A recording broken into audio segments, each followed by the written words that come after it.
Hello everyone, my name is Sunita and today we'll be discussing about lesson number 13 of your SM subject, and the topic is business policy and formulation of functional strategy. Now there are many topics to be discussed in this chapter. We'll study about what is business policy, what is framework for strategic management. We'll understand the concept of vision and mission. We'll discuss about the strategies formulated at various levels in the organization. And finally, we'll look at the topic of functional strategies. We'll discuss about different kinds of functional strategies such as production, marketing, HR, and logistics. So let us start discussing this topic. First of all, we'll discuss what is mission and vision statement. So here. So these are the two important statements which are formulated by modern business organization to guide their day-to-day operations. Now there is obviously the difference between the two statements. Now we'll discuss about what is vision statement. Now vision statement is something which talks about future. By reading vision statement of any organization, you can get an idea about where the organization sees itself in future, what the organization is aiming for. Vision statement outlines where part, it analyzes where the organization wants to be in future. Whereas if we talk about mission statement, it talks about present. It is a present oriented statement. It talks about what actions the company will take at present in order to achieve the vision in future. It defines the basic purpose for which the organization is formulated. It narrates what the organization is doing at present, what are its present businesses, what are its present products, who are the customers to whom the company is serving at present, what technology the company is using, what are the markets in which the company is selling its product. So everything the vision statement talks about is in present sense. It also talks about what are the strengths of the company that makes it different from its competitors pursuing the same business and in the same market, how the company is different from its competitors. Therefore, mission statement talks about how part. It talks about how the company will attain its vision statement, what actions the company will take to achieve the vision statement. It defines the main purpose and the primary objectives for which the company has been formulated.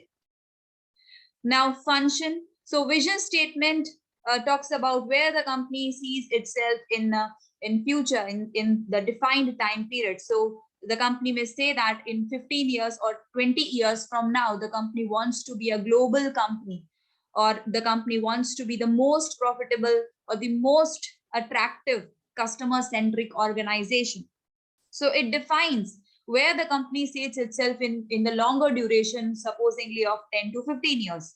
So what purpose this vision statement serve? It inspires the efforts of all the team members, all the members of the organization in a direction of achieving this vision, achieving this position that the organization has planned itself for the future. So it gives inspiration, motivation to direct the efforts in direction of your vision statement.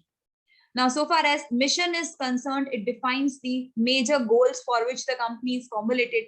Now, whom do the company wish to narrate these goals? Why, for whom the mission statement is formulated?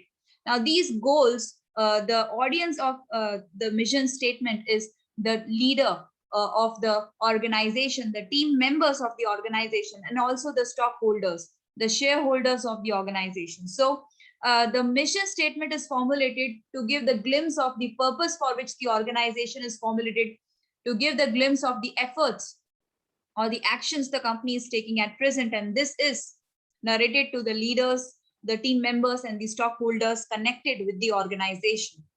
Now the question comes whether the mission and vision statement can change. See, though these two statements should be stable, they are formulated to serve the company on long-term basis. So they should not change very frequently. But yes, because the environment in which the company is serving at present is dynamic, and therefore at times it becomes necessary to change these statements so that these statements are in line with the environment, with the changes in the environment, or else the company would become redundant and obsolete. And that's why at times you may change, but you need to understand that the basic property of these two statements is stability. So the change in these two statements should be kept at minimum. So you may change, but you must remember that these statements serve as a very foundation of the organization, and so you should not change them very frequently. And so far as mission statement is concerned, if you change the mission statement, so far as if you really feel the need, and if you change them, your new mission statement should also be in line with the core values, the customer needs, and the vision. So any mission statement should be in line with the values, the basic values, the moral values, the principles that the company hold, the customer needs, and the vision statement. The mission statement should complement these three things. And what questions does your mission and vision statement answer? So the vision statement answer the question as to where do the company want to be going forward. So what is the direction in which the company wants to move forward, and when the company have decided to reach that goal, that long-term goal. So usually the vision statement is time bound. So the company will usually list the time period in which the company desires to attain the vision. So you can also get a glimpse of when part, when the company will, what is the time period in which the company will reach its vision statement. And you may also get a fair idea about how the company will reach its vision statement, its vision or the desired position. Now, what about mission statement? So mission statement answer what the company is doing at present, what or who are the company's customer, for whom the company is putting lots of efforts today. What is the benefit of company doing these actions? So in other words, you can say that why we want to do, what is the purpose of company's efforts today, and what the company is doing at present, for whom the company is doing at present, that is who are the customers of the company, and why what is the purpose behind putting all these efforts. So these questions can be answered by looking at your mission statement. I'll quickly narrate once again. Vision statement will give the answer about the direction in which the company is moving, the direction in which the company has decided to go in future, and in what time period the company will reach that goal. Whereas mission statement talks about what actions the company is taking at present. So, and also the why these actions are taken, what is the purpose of putting all those efforts, for whom company is putting all those efforts, and what actions the company is taking. So it is present statement, it talks about present. Now, what are the features of your mission and vision statement? So far as vision statement is concerned, it should be very clear, and there should not be any ambiguity. It should be clearly understood by every member of the organization. It should describe the future direction in which the company is going. It should give a kind of a hope to all the members working or putting their efforts working in the organization. It should be memorable. It should not be lengthy. It should be easy to memorize. It should be engaging. That means the language used while narrating your vision statement should not be dull. It should be very enthusiastic and energetic language. And it should be very realistic. The realistic vision should be there. So you cannot write anything in the vision that is impossible to achieve. Your vision statement should be realistic. It should be achievable, and it should be in line with your organization values and culture. The principles and the culture of the organization should be kept in mind while drafting your vision statement. And so far as mission statement is concerned, the characteristics of good mission statement would be your mission statement should show the purpose for which the company is putting its efforts. The purpose should be very clear while reading your mission statement. The mission statement should also highlight for whom the company is putting all those efforts. That means who are the customers of the company, who are the primary clients for whom the company is putting all those efforts, and what responsibility the company is fulfilling for fulfilling the needs of those customers. Like what are the responsibilities that the company is trying to achieve to fulfill the needs of its clients. So all this should be clearly highlighted while reading your mission statement. So I hope you are clear with the two statements. Vision is a futuristic statement, whereas mission talks about present. Vision talks about where the company wants to go in future, and mission talks about how the company will go there in future. So that is the basic difference between vision and mission. So someone has rightly said, a man without eyes is blind, but man without vision is dead. So if you don't have the purpose, if you don't know where, in which direction you are putting your efforts, all efforts that you are putting is actually useless, valueless, and you are as good as dead. Now we'll again read some more content given about the same topic in your book. So herein again we'll discuss in detail what is vision. So vision talks about the purpose the company wants to achieve in long run. In long run, where the company sees itself. It talks about the position that the company would like to occupy in future. So it is a futuristic statement. It talks about, it is a forward-looking statement. It talks about the aims, the desires, the aspirations that the management has about its business. And the vision statement should be very unique. It should give the common identity to the organization. It should give a unique identity to the organization. And everybody should understand this vision statement. Every person working in the organization at any level of the management should understand this vision statement, and they should know the basic purpose, the basic identity that the company wants to create for itself in future. So therefore, it should create a shared sense of purpose in the organization.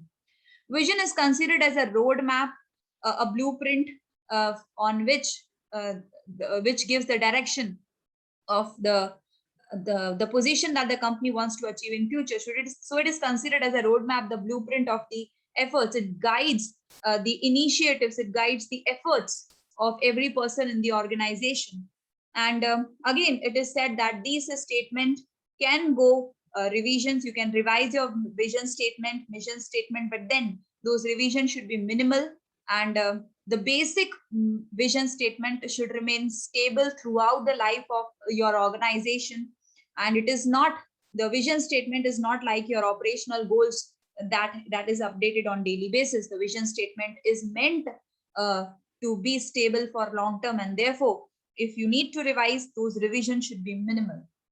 And again, there is no consensus about what a good or a bad vision statement is, but yes, there are few features that a vision statement should have. So we'll quickly go through these features that a vision statement should have.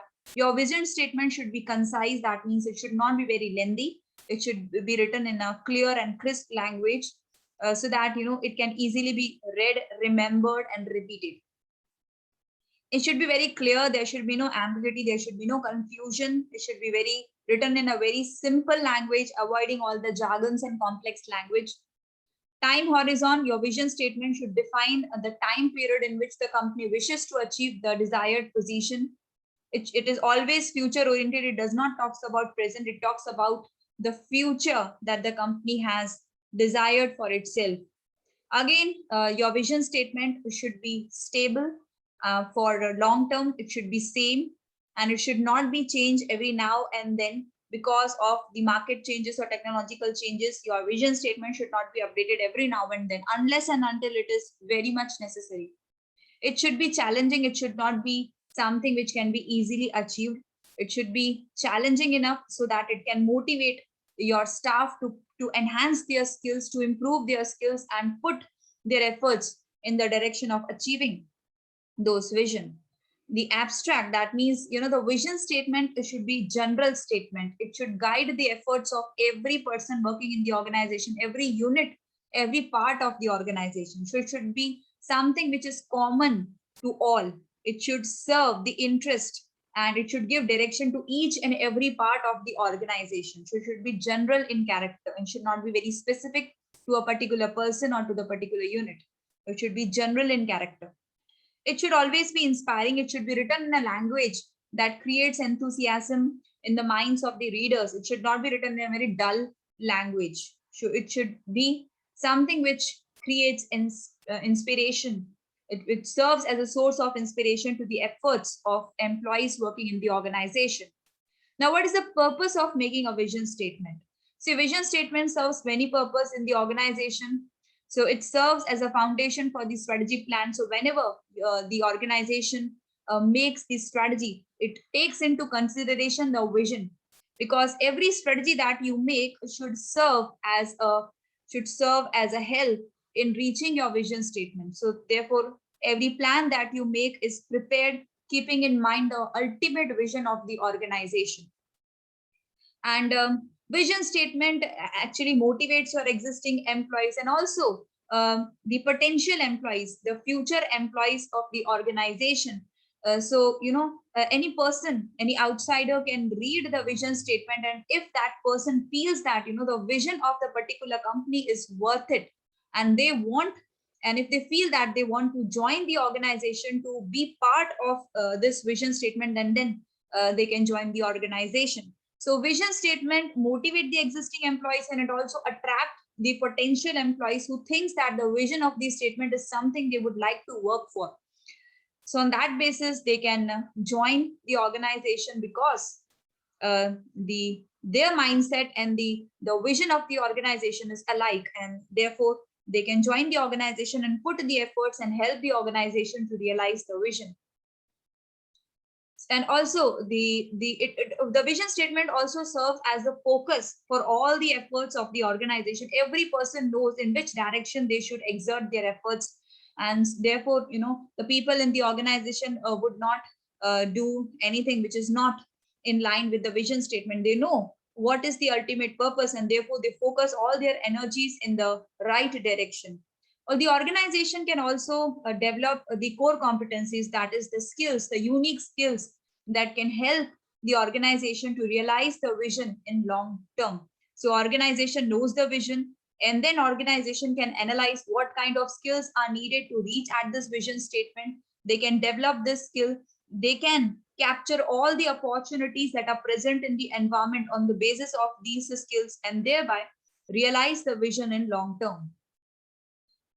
And your vision statement is something which gives you unique identity. It helps you to be different than your competitors. Your vision and mission statement should not be cut, copy, paste of your competitors. It should give you a unique image, a unique identity in the marketplace and in the minds of your clients. So that was all about your vision statement. Now we'll quickly look at your mission statement. Now, as I already told you, mission, by reading your mission statement, you can get the idea about the basic purpose, the basic reason for which the organization is established. What are the basic goals for which the organization is striving at present? You can also get a glimpse about the corporate philosophy, the identity, the character, the image that the organization carries today. And you may be surprised to know that not all organizations write their mission statement. Even if the organization has not written the mission statement, we can very well get the idea about what is the present purpose of the organization by looking at the actions that the management is taking, the decisions that they are taking, and what statements they are giving. So looking at the actions and the statements of the top management and the others working for the organization, you can get an idea about the basic purpose, the present goal of the organization. So the mission statement can be written explicitly, or you can get the idea about this mission statement looking at the actions and the words of those connected with the organization. Therefore, it is said that mission statement narrates the purpose, the goal of the organization. It shows what kind of the product and the services the company is providing at present, what are or who are the main customers of the organization at present, what are the markets in which the company is serving, what are the geographical region in which the company have started selling its product at present. So that is what the mission statement talks about. It talks about the present work portfolio of the organization. And mission statement is clearly communicated to everyone who is connected with the organization. It may be members or the employees or the outsiders. And clarity in the mission statement gives everyone in the organization the clear idea about the intended direction in which the company is trying to move. And again, also there is no hard and fast rule about what the good mission statement is. But your mission statement should definitely give an idea about what you are doing at present. That's it. If your mission statement gives us the idea about the present purpose for which the organization is working, that could be a very good mission statement. But yet, there are some general principles that should be kept in mind while drafting a mission statement. Your mission statement should be as succinct as possible. That means it should be very short and snappy. It should not be very wordy. It should not be very bulky. It should be written in a very sweet and short words as possible. But still, it should be able to give the details about what the organization is striving for. It should be short enough that it can be printed on the back of the business card. It should be memorable. The wordings used in the mission statement should be something which are easy to remember, so that people, if they are not able to remember it in exact wording, still they should be able to remember the key elements, the important idea behind the mission statement. Again, it should be very unique. It should not be cut, copy, paste from your competitor, as I already told you. It should be unique. It should be something which clearly shows what the organization is striving for at present, and how the company is achieving in what direction the company is putting efforts. It should be very much clear to your staff and others working with your organization. And again, it should be realistic. It should not be something which the organization is actually not doing. Your staff members should feel very realistic while reading your vision statement, because they know, because they are connected with the realistic action. And while reading your mission statement, the reality should be reflected in your words also. So it should not be something which the company is not doing at present. It should be very realistic, right? So all these are the general principles that we should keep in mind while making a mission statement. So this was all about your vision and vision statement. Now we'll understand about the 3 levels at which this strategy is made at present. Okay, so before that, we can read the mission and vision statement of few companies just to get an idea. But you have to read all these vision and mission statement before going in your examination, because you have an MCQ pattern, and they can write the vision or mission statement of any organization and give you 4 options, and then you have to identify the question given is the vision or mission statement of which company out of the options, right? So that's why you just give a read to all the vision and mission statement here in 3 pages. So we'll read a few. So the company is State Bank of India. The first company is State Bank of India, and their vision statement, hope you remember, talks about future. So the vision statement of SBI is to be the bank of choice for transforming India. So while reading it, you can get an idea that this is something that cannot be achieved in a day. They want to be a bank of choice that can help in transforming India. India is a very big country, and transforming it in a way, it's a very challenging task. But SBI wants to achieve this in future. Mission, what they are doing at present. At present, they are committed to provide simple, responsive, and innovative financial solutions. So they are into financial industry, and they are providing simple and very responsive solution that can satisfy their clients' needs. Talking about Amazon. So Amazon vision is to be Earth's most customer-centric company, where the customers can find and discover anything they might want to buy online. So they want to be Earth's most customer-friendly company. So that is, something which cannot be achieved in a day. Again, I'm saying it is a futuristic statement. And they want to be a type of a company where any customer can buy anything online. So you can also get a glimpse about what business the company is into. Mission statement, which talks about present. So at present, they are striving to provide to their customer the products at lowest prices, best selection, and convenience. So they are striving to provide the product at low price and giving choice to the customer so that they can select the best, and they're also giving convenience to the customer in handling their buying and selling activities. So we have read the mission and vision statement of 2 companies. Rest you should read. Okay, now we'll talk about the 3 levels at which the strategy is made by any business organization. So we have to prepare these strategies at 3 levels. So we have 3 levels of strategic making. The first level is corporate level, the second level is business level, and the third level is functional level. Now we'll quickly understand the three levels in detail. For this, I will want you to look at this diagram. Now this is a diagram which shows the three levels. The first level here you can see is the corporate level, and the strategy that is made at the corporate level is corporate level strategy, right? And who all work at the corporate office, which is the main office. So at main office, you can see your board of directors, managing director, CEO, the general manager, and the others who work for the entire organization, who have the responsibility and authority of working of entire organization. These are the group of entities who sit at the corporate office and determine the corporate level strategy. And the second level is the business level, and herein you can see a term SBU. We'll understand what is SBU, and then we have third level, which is known as functional level, and herein we have different functions such as finance, marketing, operations, HR, and information. Now we'll first understand what is corporate level. See, you can look at this diagram of Tata Group. I have made the same diagram with Tata Group. So you know that Tata is a group, Tata is an entire conglomerate which is into multiple business. Tatas are not into single business, but they are into multiple business. They have the entire portfolio of business, right?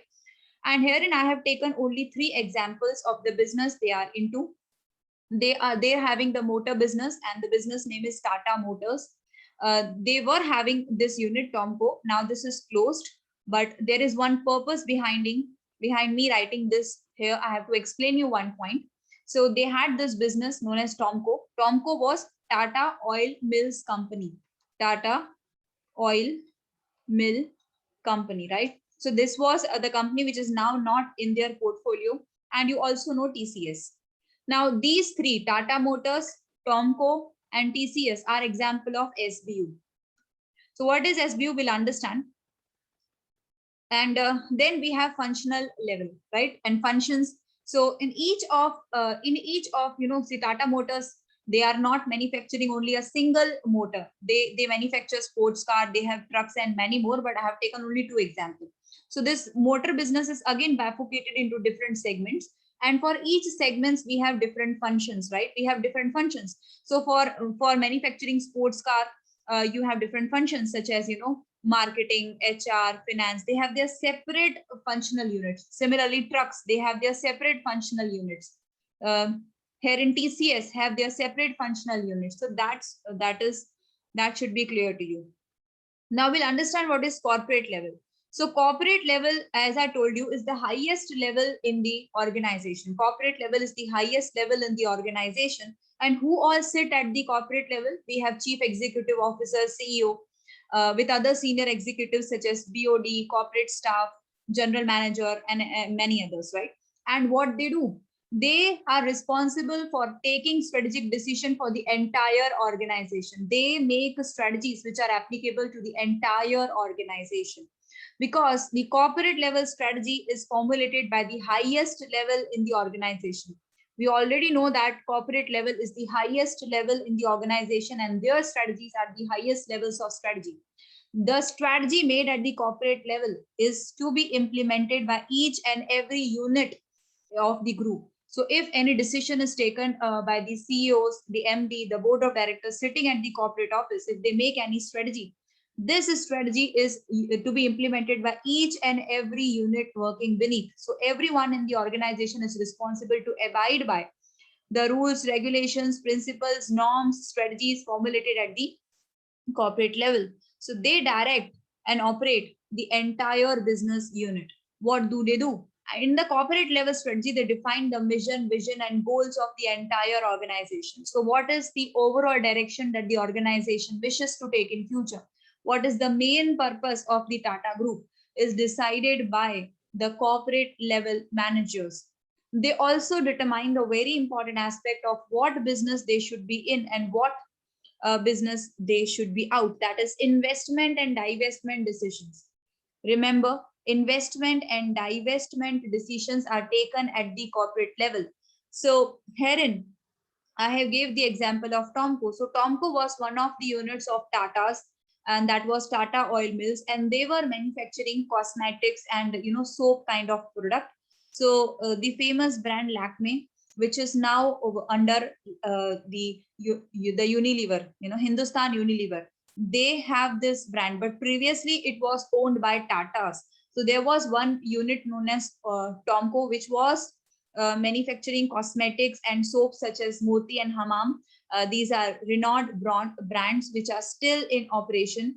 And Tata's CEOs, the Tata's top officials decided to divest this group because they thought that this business is not in line with their overall vision and mission. So Tata's wanted to portray a image of being into heavy business industry. So that was their main vision at that time. And Tomco was the unit which was manufacturing cosmetics and soap, and therefore they thought that this unit is not in line with their entire vision, the mission that the organization wants to pursue. And that's why they divested, they sold this unit to HUL. So that's what I'm saying. The corporate level managers decide in which business they want to enter. Now there are many business in which Tatas have entered recently, and this decision where to enter and from where to divest, these are taken in corporate level strategies by the corporate level managers. At corporate level, they also arrange various resources which are required for implementing the strategy. Then they allocate these resources among different business units. So it is the top level management herein who decides, the limited resources which are available with the group will be allocated to which unit. They analyze the performance of each and every unit of the portfolio. They'll analyze the performance of Motors, they'll analyze TCS, analyze Tomco, and the other businesses in which Tatas are currently into. They'll see which business has the future potential, which business is having the potential to grow and be profitable in future, and therein they'll allocate more to that business. And if they feel that a particular business will not operate in future, so they'll not give or allocate the resources to that business. Instead, they will decide to divest that business. So this decision of where to allocate the limited resources is taken by the corporate level strategy, and they are the one who provide the leadership to the entire organization. They act as the leader, they act as a problem solver. So whenever any unit in the entire group faces any problem, they can discuss the problem with the corporate level managers, and they can solve that problem for the benefit of the organization. At the corporate level, they determine the growth objective of the unit. Please remember this point. They decide the growth objective of the company. They decide in which direction the company will go in future. They decide the timing in which the company will go into the business. They decide the timing in which the business will expand further. They'll decide the extent of the expansion that the organization will go for, whether the expansion will be very very limited, or they'll go for a rapid expansion, and the pace, the speed with which the company want to grow. All this is determined by the corporate level strategy. The corporate level strategy is termed as a master plan, on the basis of which all the unit works. So it is termed as the master plan. So please remember this line also for your MCQ. Which unit is termed as the master? Which level of strategy is termed as a master plan? The corporate level strategy is termed as the master plan for the entire unit. And therefore it is said that the degree of aptness of the corporate level strategy determine the chances of the success and survival of the entire organization. So if the corporate level strategy is perfect, if it is determined keeping into consideration the environment of the business, keeping into consideration the sort of the business. So if the corporate level strategy is good, therefore the entire working of the unit will also be good. And so the organization have greater chances of being successful in the business. So this was all about your corporate level strategy. So these are the points which I have taken from your textbook only. And so I've just pasted all those points from your textbook only. So if you read from here, that is also sufficient to understand corporate level strategy. Now we'll look at what is business level strategy. But to understand business level strategy, we have to understand this word SBU. So SBU is nothing but your strategic business unit. SBU is strategic business unit. Now, this is not given in your material, but I want you to just note these points for your better understanding. So what is SBU? See, SBU is any unit which is termed as a self-contained unit. SBU is something which is termed as self-contained unit. Now, what is self-contained unit? A self-contained unit is something that have its own set of functions. So here you can see that here I have given you example of Tata Motors. So Tata Motors has its own set of functions. So the Tata Motors is into supposedly two business. It is manufacturing sport cars and trucks.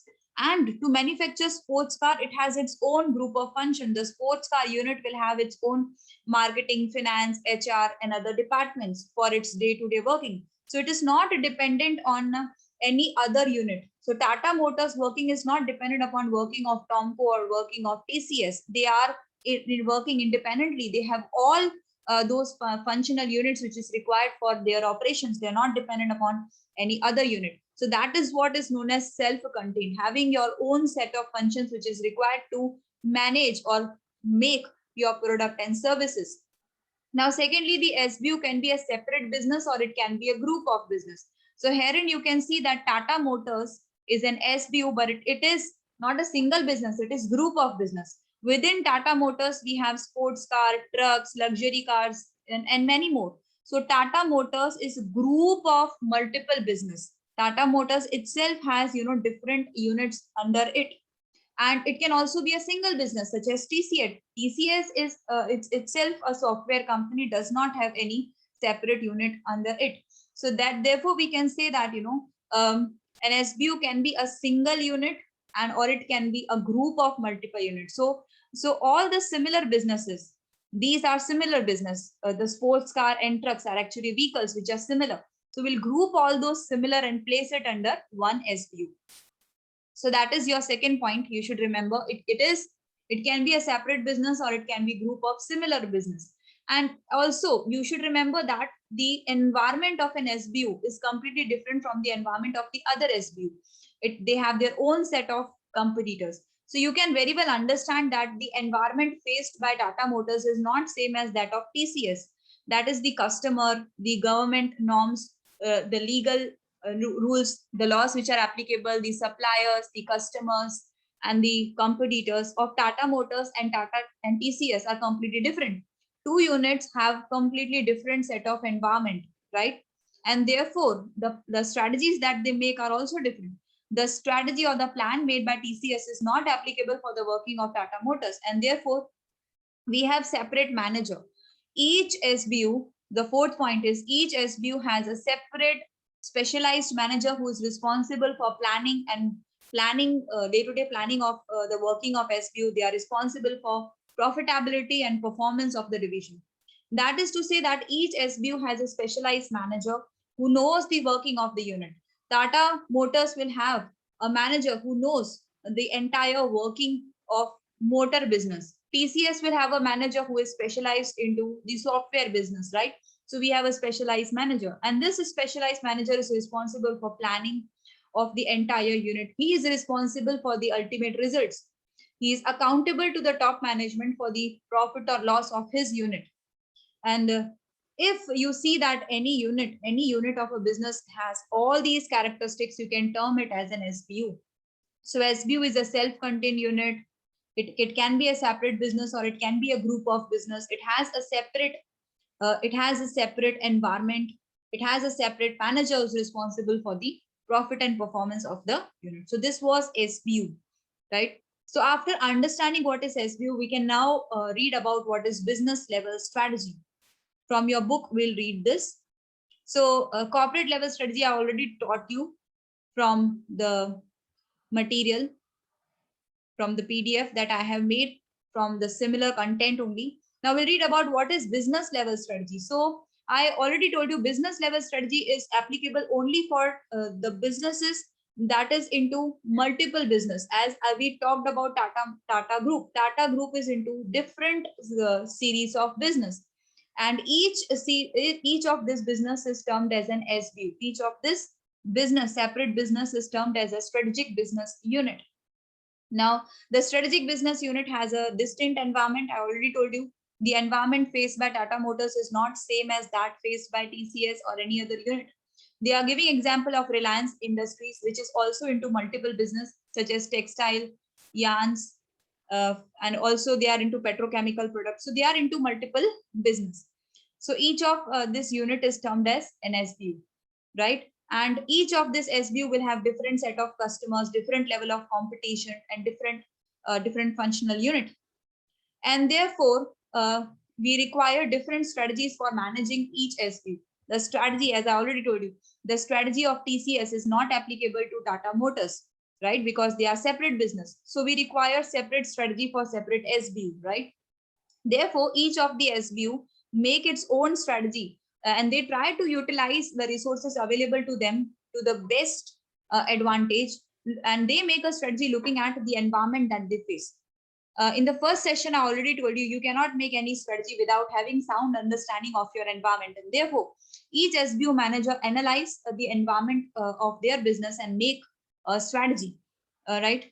Now, each SBU managers try to work in a manner that in a way that they can make enough contribution to realize the corporate level objectives. So that means that each SBU manager prepares the strategy in a way that helps in realizing the overall vision and mission set at the corporate level.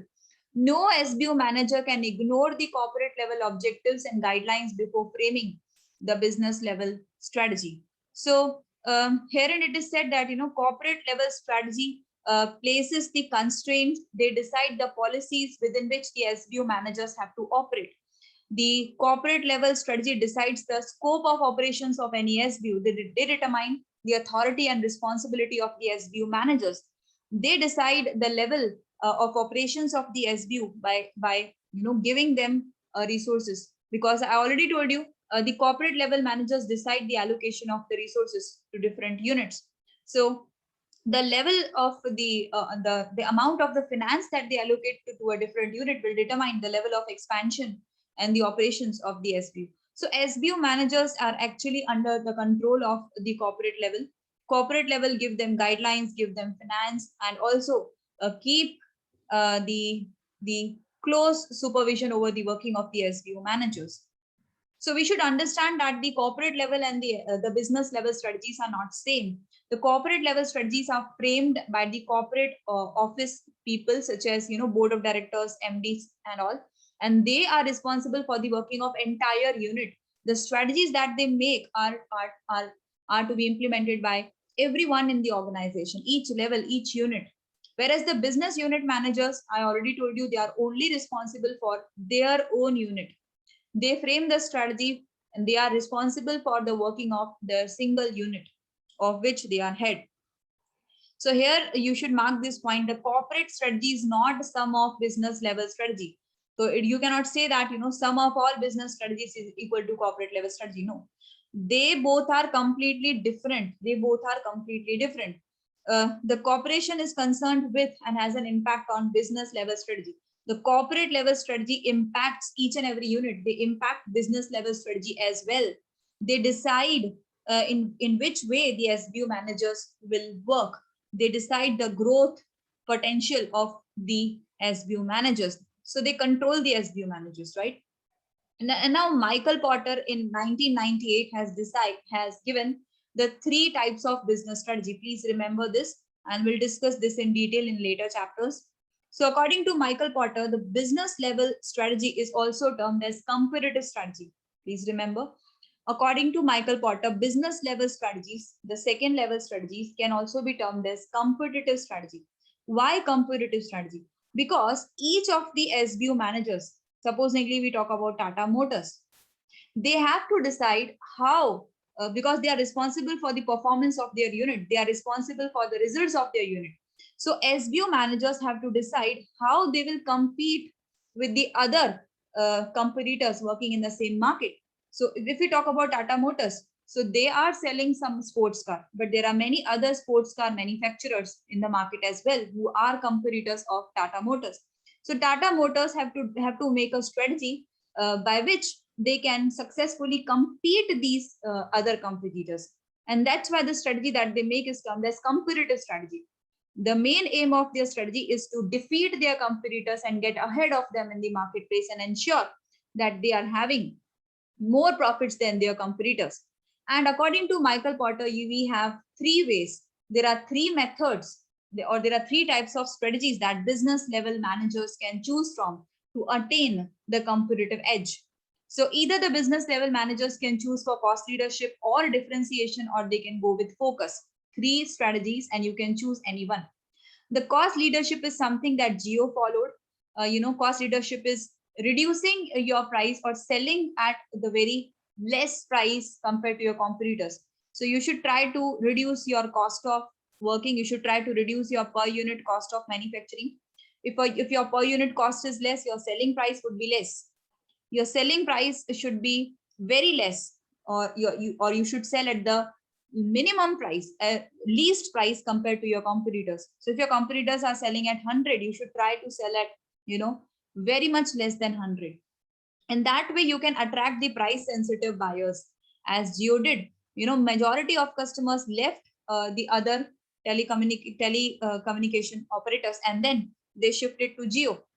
It completely changed the scenario or the working of your telecommunication sector. So this is what cost leadership is: selling at the less price than your competitors are doing. Or you can opt for differentiation. Now differentiation means giving something different in your product, selling your product in a way that is completely different from what your competitors are providing. We can talk about Domino's. Domino's has this strategy of providing the pizzas in 30 minutes delivery. This is something which makes Domino's different from its competitors. So that way we can talk about Apple. Apple has its iOS operating system. Apple has a separate different iOS system. So when the other manufacturers or the other electronic product providers, the cell phone or the other products, they operate on Android, but the Apple has its separate system, operating system, that is iOS, and this differentiate Apple from the other companies. So you can differentiate in any way, right?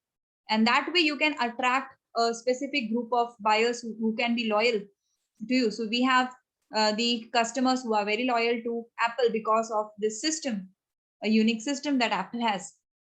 Or you can opt for a focus strategy. A focus strategy is something wherein you try to satisfy the needs of a narrow group of customer. You will not provide, you will not make a product that is able to satisfy the need of all the customers in the market, but you will make a product that satisfies the needs of a very small group of customers. And these small group of customers have a very different needs, which is completely different from the other customers in the market. For example, we can talk about Sensodyne. Now, we have variety of toothpaste we had variety of toothpaste in the market, some with namak, mirchi, and, everything, crystals in it. But, no company provided a product that could satisfy a completely different needs of a small group of buyers having sensitivity problem. And then Sensodyne was introduced. Now, Sensodyne is a product which is not, cannot be used by everyone, but it is made to satisfy the needs of those customers who are having sensitivity problem. That means your product is something which will satisfy the need of a specific or a small group of customers. Then you are following a focus strategy. Now, I have given just a brief idea about all these strategies, but in detail we'll study it in our later chapters, right?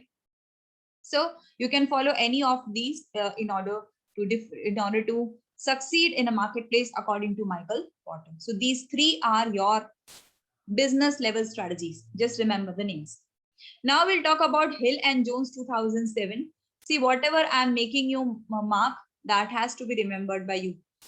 Now, Hill and Jones, they have developed a curve that connects these three strategies, right? Basically two strategies, not three.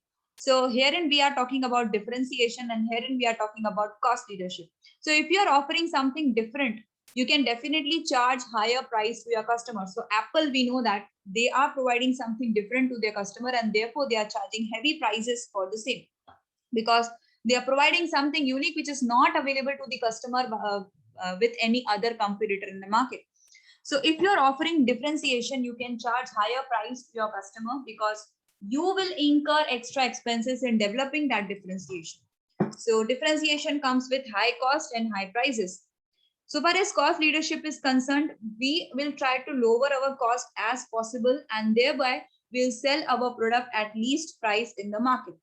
And now according to Hill and Jones, so if you opt for differentiation, you will go for more of innovation. You will try to work upon your quality. You'll try to respond to the needs of customer. You'll try to create reliable products, and you will try to increase the efficiency of your product.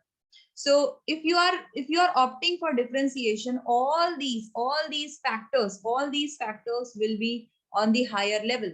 But as you go towards cost leadership, so if you go towards cost leadership, you will have to reduce the expenses on all these. The company, if they are opting for cost leadership, they cannot afford to go for innovation, to invest money in research and development, because that would increase the cost. Company will also not opt for providing high quality product. So if you are providing at the least prices, you cannot give the high quality product, because high quality means high cost of raw materials, and that will increase their cost.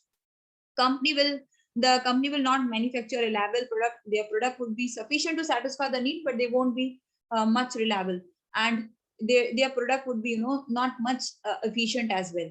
So that's what we are saying. So if you are opting for differentiation, all this will increase. You will incur extra expenses on all this, and if you are opting for differentiation, the expenses on all this will decrease. So that's what they are saying. Now, again, according to Brown and Blackmon, the business level strategy is something wherein you prepare strategy for your specific business unit.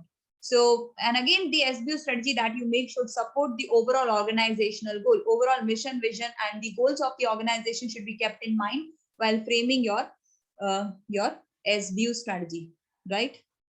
Now we'll quickly talk about what is functional level strategy. Now, as I already told you, within each SBU, we have functions. Within each SBU, we have functions. So for sports car, we'll have marketing functions, finance function, HR function, R&D functions, right? So we have different functions under each of the unit of an SBU. Now we will also have a separate manager to handle these functions. So we'll have marketing manager who is specialized in marketing. We'll have finance manager, we'll have HR manager, and these manager will be responsible only for their specific function. So marketing manager cannot be called in to answer if anything goes wrong in production. Production manager will be responsible for that. Marketing manager is responsible only for working off the single function, that is marketing. And what do functional level managers do? They prepare functional level strategy. And what do we mean by functional level strategy? So in functional level strategy, the managers decide about day-to-day functioning of their own functional unit. They decide where to allocate the resources between the different sub-functions. So in each function, we also have different sub-functions. Each function is also divided into different sub-functions. So in marketing department, we have variety of activities. We have to look after the promotion of our product. We have to look after pricing of our product. We have to look after that, talking to our distributors. So we have to talk with our distributors. We have to handle the contracts with our distributors, and that way we have variety of functions under marketing as well. And the functional level manager decides how much to allocate to each of the sub functions. So they have been allocated funds by the SBU managers, and now the functional level managers have to decide how much should be invested or how much should be allocated to each of the sub functions. They decide the day-to-day working of each of the sub functions, and this level, the functional level, is responsible for implementation. So this is considered as the most important level. So the other two levels, the higher levels, they prepare the strategy or they make the plan, but it is the functional level who actually implement the plan.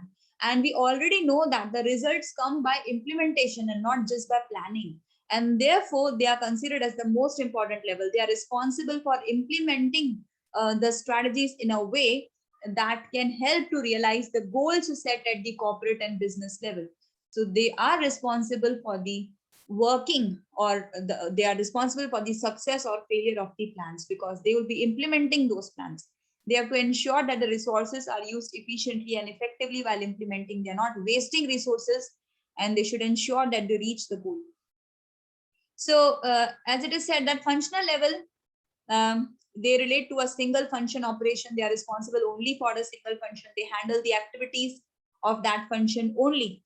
And the decision taken at this level are tactical. That means they are day-to-day decisions, and they are not, very risky or something. They are not very risky. They are responsible. They relate to only day-to-day operations. But they should always take the decision keeping into consideration the overall objectives set at the corporate and the business unit level. They should understand the overall goals and objectives set at the other two levels and then prepare their functional strategy. So again, they are said that their scope of operation is very restricted. They are responsible only for a single function. The functional manager allocate the resources amongst different functional area. They are responsible for coordinating the different sub-functions, and they have to work in a way that the goals set at the SBU and the corporate level are achieved. And so I already told you that within each functions, we have different sub-functions. We have different sub-functions, such as in marketing function, we have different sub-functions such as promotion, sales, distribution, pricing. And therefore, the functional level manager have to prepare strategy for each of these sub-functions. And please remember, they are important level because they are responsible for implementation of plans. So this was all about the 3 levels of strategy, which is very important for you to understand. Now we'll quickly look at the comparison chart between business level and corporate level strategy, the difference between the two strategies. So the meaning, the business strategy is formed by the business managers. We know that SBU managers frame the business strategy, and they are responsible for the performance of their enterprise or their unit. So they are responsible for the performance of their own unit.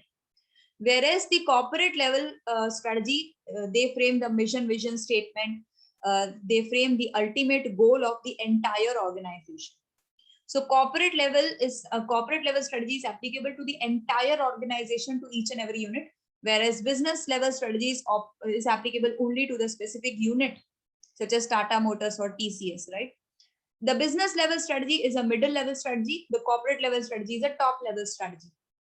And business level strategy is more of an executing strategy. It is more of an implementing kind of strategy, whereas a corporate level strategy is just about taking decisions and framing regulations and rules which would be followed by the other levels in the organization. So it is more about planning. It is more about planning rather than execution. They just give a broad objectives. They just define the broad rules, regulations which is to be followed by all, whereas the business level, it is more of an executing. They make a plan in a way that following which we can execute the decisions taken at the corporate level. They make a plan in a way that can govern the working of functional units under them. So that is the nature of business level strategy. It relates to. So the business level strategy is responsible. They are responsible for selection of a plan that can help to fulfill the corporate level objectives. And they are at corporate level, they are responsible for selecting a business in which they should compete. So I already told you the corporate level decides the business in which the company will compete. And they decide this is all about, investment and divestment decision. The corporate level decide in which business they would be and from which the business they want to exit. They select the business. And then when they select the business, they'll make it an SBU, and they'll place a manager who will be responsible for the working of an SBU. And this SBU manager will frame the business level strategy and try to fulfill the objectives of corporate level managers. So your SBU level strategy deals with a particular unit or a division. So it is only applicable to a particular unit. And the corporate level strategy is applicable to the entire business. Corporate level strategy is usually a long-term strategy, whereas business level strategy is a short-term strategy. Focus. The focus of your business level strategy is, competing successfully in the marketplace. I already told you. Business level managers try to compete successfully against their competitors. Their main objective is to beat their competitors and get ahead of them to achieve competitive edge. So that is what is their main aim. And therefore, the business level strategy is also known as comparative strategy. Michael Porter gave 3 strategies in which a business unit managers can compete successfully: a cost leadership, differentiation, and focus. Corporate strategy, they are responsible for the working of the entire unit. They are responsible for the growth and profitability of entire unit. Approach. The approach of corporate level strategy is extroverted. That means they look at the external environment more as compared to the internal environment before taking decisions. So their major focus is, the working of the external environment. Whereas business level manager, their main focus is the internal environment. They look at the internal strength and weakness before taking any decisions. Whereas corporate level managers give more importance to the external opportunities and threats. So that's what we are saying. Introverted means they focus on internal working more, internal environment more, and here they focus on external environment more. The major strategies which are framed at the corporate business level is cost leadership, focus, differentiation. I already told you. Whereas different corporate level strategy are expansion, stability, and retrenchment. Just remember the names here, and we'll discuss this in detail in later chapters. So I can give you a brief note. Expansion is nothing but, growth, going into new businesses. Retrenchment is opposite of expansion, wherein you divest some of your business, you reduce the scope of your business. So in expansion, you add a new business to your portfolio. In retrenchment, we remove some of the business from our portfolio by divesting them, by selling them. And in stability, we try to remain in the same portfolio. We will not add any business, we'll also not remove any business. We'll try to maintain the same portfolio.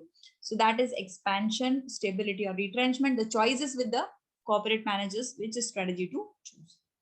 And again, the key differences are written, which is same as we have read over here. The same is written in a statement form, the sentence form.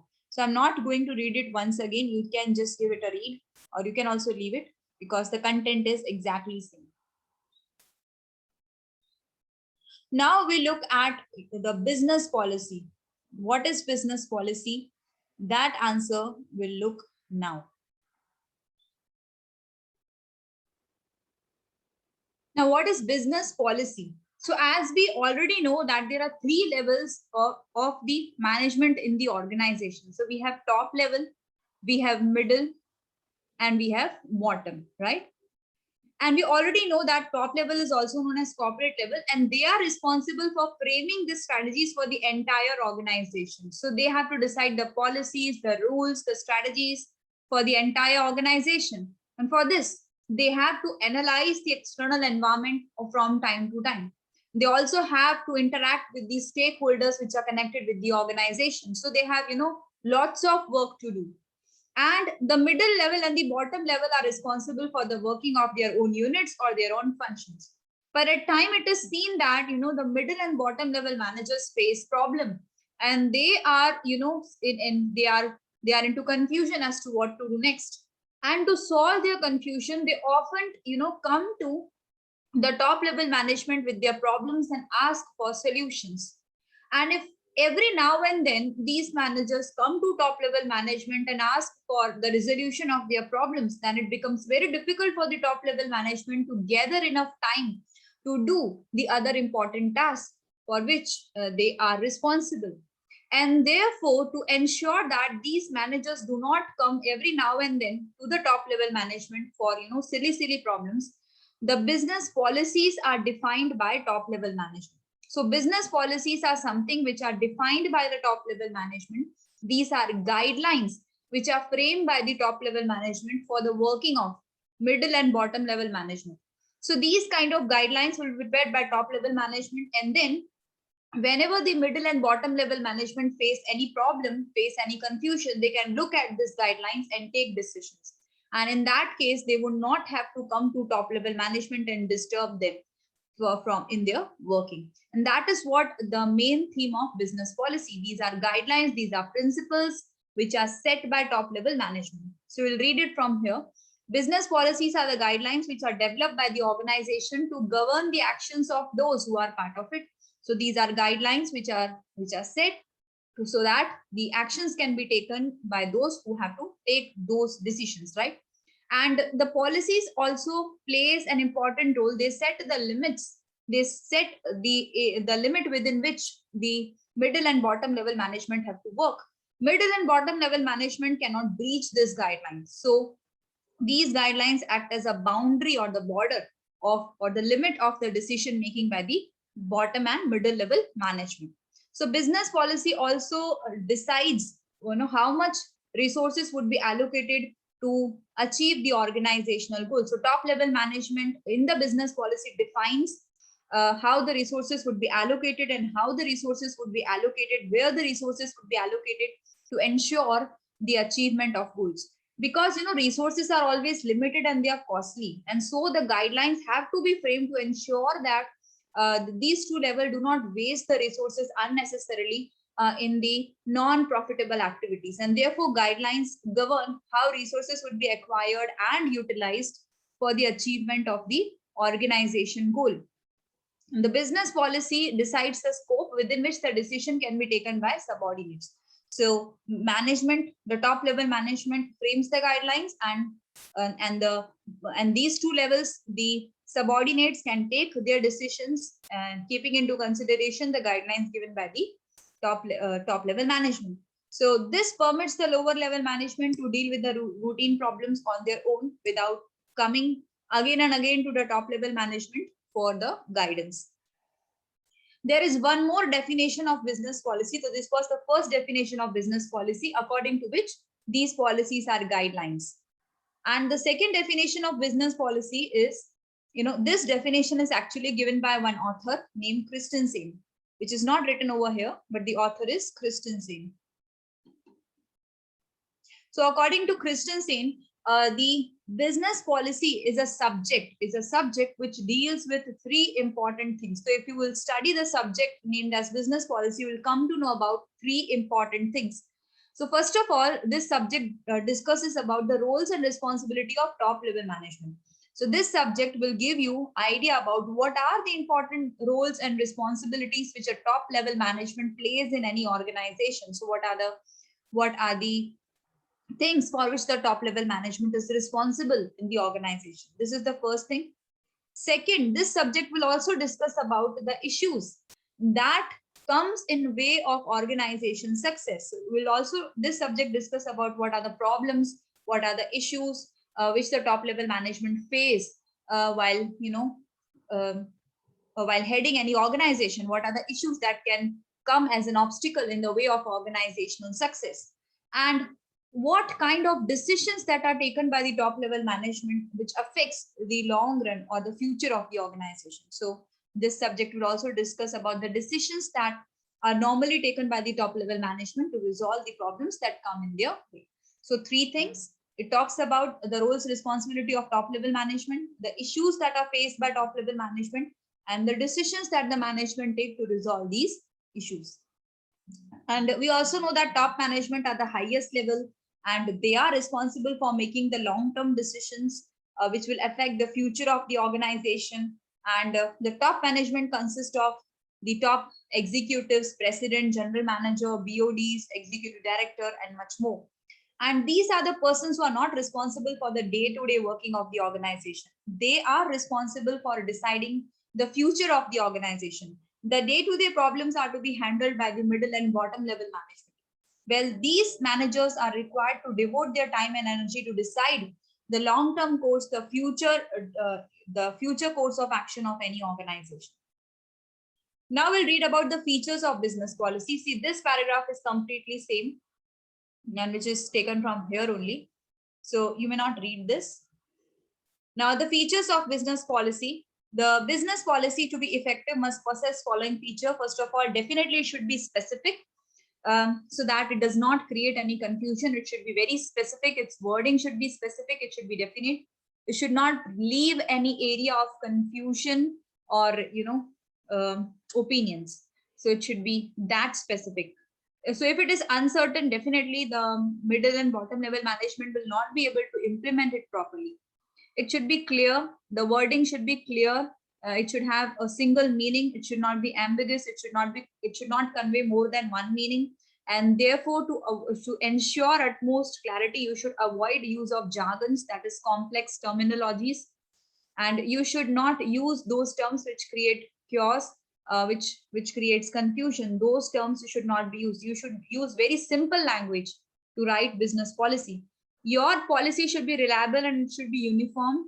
That means it should not be changed very frequently, and your policy should be same for all the subordinates. It should be uniform for all the subordinates. You should not frame the specialized policies for some and the other policies for the others, right? It should be uniformly applicable. It should be reliable.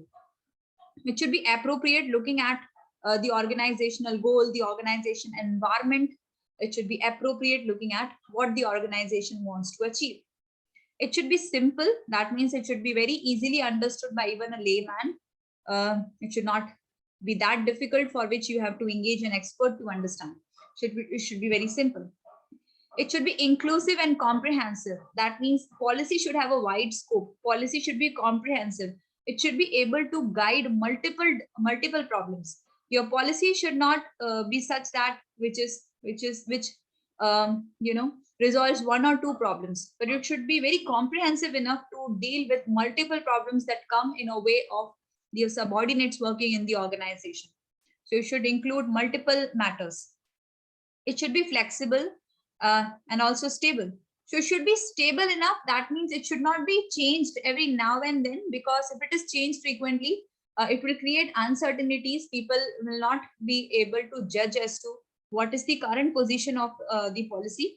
So it should be stable, but again, it should be flexible enough, because your policy should be framed in a way that is in accordance with your environment, and environment is dynamic. So if environment changes, you need to update your policies as well. And you should also allow some kind of leverage to your managers to make a few changes in the policies so that it can be conveniently implemented. So that kind of flexibility should also be given to your managers so that they can modify a bit to implement it smoothly, looking to the changed circumstances. So these are all the features of a very good business policy. It should be specific, it should be clear, reliable and uniform. It should be appropriate according to your goals, simple to be understood by each and every person. It should be inclusive. It should cover variety of the problems. It should be helpful in dealing with variety of the problems and not just a specific problem. It should be flexible and it should be stable as well. Now we'll understand about the evolution of the business policy. How did business policy came into being? Now, first of all, let me tell you, business policy is nothing but an old version of strategic management as well. The strategic management subject that we study today was previously known as business policy. Now, how did this subject came into being? So the origin of the business policy can be traced in the year 1911. Remember this year. What happened in this year? In this year, HBS, that is Harvard Business School, introduced an integrative course on management. Now, what is integrative course? An integrative course is something wherein if you study this course, you will get an understanding about variety of functions. See, supposingly you do MBA. If you do MBA and you study MBA in specialization. So if you study MBA in finance, so after studying MBA in finance, you will become expert of finance, but you won't be able to handle problems relating to production. So if you join any organization tomorrow, and if you find that there is some problem in production unit or there is some problem in marketing unit, you won't understand those problems because you are expert in finance. But if you take an integrative course, that means this course will teach you, integrities or nitty-gritties of each and every function in the organization. An integrative course integrates the knowledge of all the areas of or all the functions of the organization. So if you take business policy, if you go for business policy, then you will be able to understand the problems of finance department, marketing, HR, R&D, everything. So that is what an integrative course is. The business policy was a kind of an integrative course, right? And what was the purpose of bringing this course? The main aim was to develop general managers and not specialized managers. the main aim of this course was to create a general management capability, to create general managers who are able to handle the problems for variety of the functions. Because if you are at the top level or if you are at the middle level, you cannot say that, supposedly the manager of Tata Motors, there is manager of Tata Motors, and if he specialize in finance, but Tata Motors as an SBU faces, under this SBU, we have a lot of functional managers who are working. And if these managers face problem, definitely they'll come to the SBU managers, that the Tata Motors managers. And if he says that, if marketing department comes with a problem to SBU manager, he cannot say that, "Na, I do not understand marketing." So if you are handling a unit, if you are a manager of an SBU, or if you are working at the top level, you should know the working of each and every function. You cannot be a specialized manager, and therefore to develop that general management capability, this business policy as a subject was introduced. So the aim is to make you jack of all, right? The aim is to make you jack of all, and you will become master of everything, by your experience. Now, how was this subject taught? This subject was taught with the help of case studies. Now, what are case studies? You might be knowing. We take the example of, realistic experience of the companies. So we can take the example of Geo. We can make a case law on Geo, right? Or how did Mukesh Ambani start this? What was the strategy used? And we can study this entire case and understand what is cost leadership as a strategy, right? So this kind of case laws or case studies were used. The realistic examples of the companies working was taken to make students understand what are the practical problems that a managers face and how these problems are resolved. So this was used. And again, they are saying that case study as a method was first used in 1908. Case study as a method was first used in 1908, not in context of business policy, but generally they are saying, when was case study as a method first used? It was first used in 1908. Please remember these years. Business policy was first introduced in 1911 in HBS. It was an integrative course and it was taught with the help of case studies. Case studies came into being from 1908. Now, you will also have to remember the two reports, just the name of two reports, because it can come in your multiple choice question. Business policy as a subject gained more prominence or gained more importance after publication of two reports in 1959. So both the reports were published in 1959. The first report is the Gordon and Howell report, and it was sponsored by Ford Foundation. Just remember this. First report is Gordon and Howell report, sponsored by Ford Foundation. What was there in a report? We do not need to remember. And the second report is Pearson report, which was sponsored by Carnegie Foundation. Just remember these two reports. Gordon and Howell report, Ford Foundation, Pearson report, Carnegie Foundation. Just remember this. And then what happened? In 1969, the American Assembly of Collegiate School of Business, which is the regulatory body of business schools. So American Assembly of Collegiate School of Business is the authority which controls all the business schools in USA.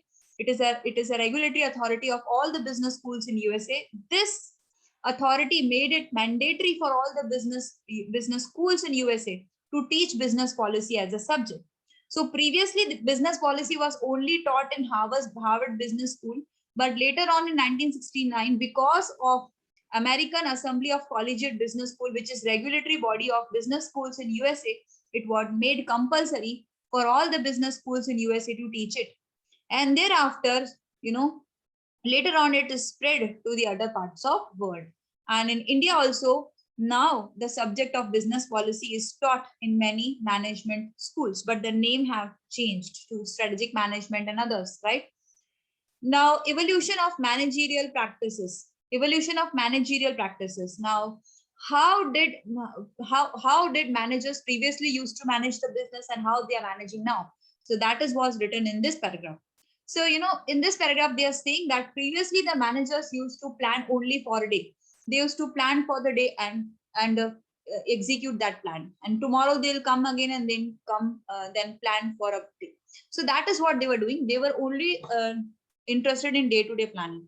But, and for this, they were using the budgets as a tool. They were also using capital budgeting and management by objectives. So with the help of these tools, by preparing budgets and capital budgeting, management by objectives, they were doing day-to-day planning and handling their business. But later on, they came to know that, you know, if they plan for a day, they could not be very successful. They have to plan for long term. But and because of this realization, long-term planning came into being. They then went to prepare. Then they used to plan for day-to-day and also for long range, right? And then later on, the name of long range planning was changed to strategic planning. Long range planning was then known as strategic planning, and then later on, it was again changed to strategic management. And this is how strategic management came into being, right? Just remember this. So how did managerial practices evolve? Firstly, they used to prepare on day-to-day basis using budgets, capital budgeting, and MBO. And then later on, they realized that long range planning is important. So they used long range planning, but the name was changed to strategic planning. And again, it was changed to strategic management, right? So this was all about managerial practices. Now we'll see as to what is Indian scenario so far as business policy is concerned.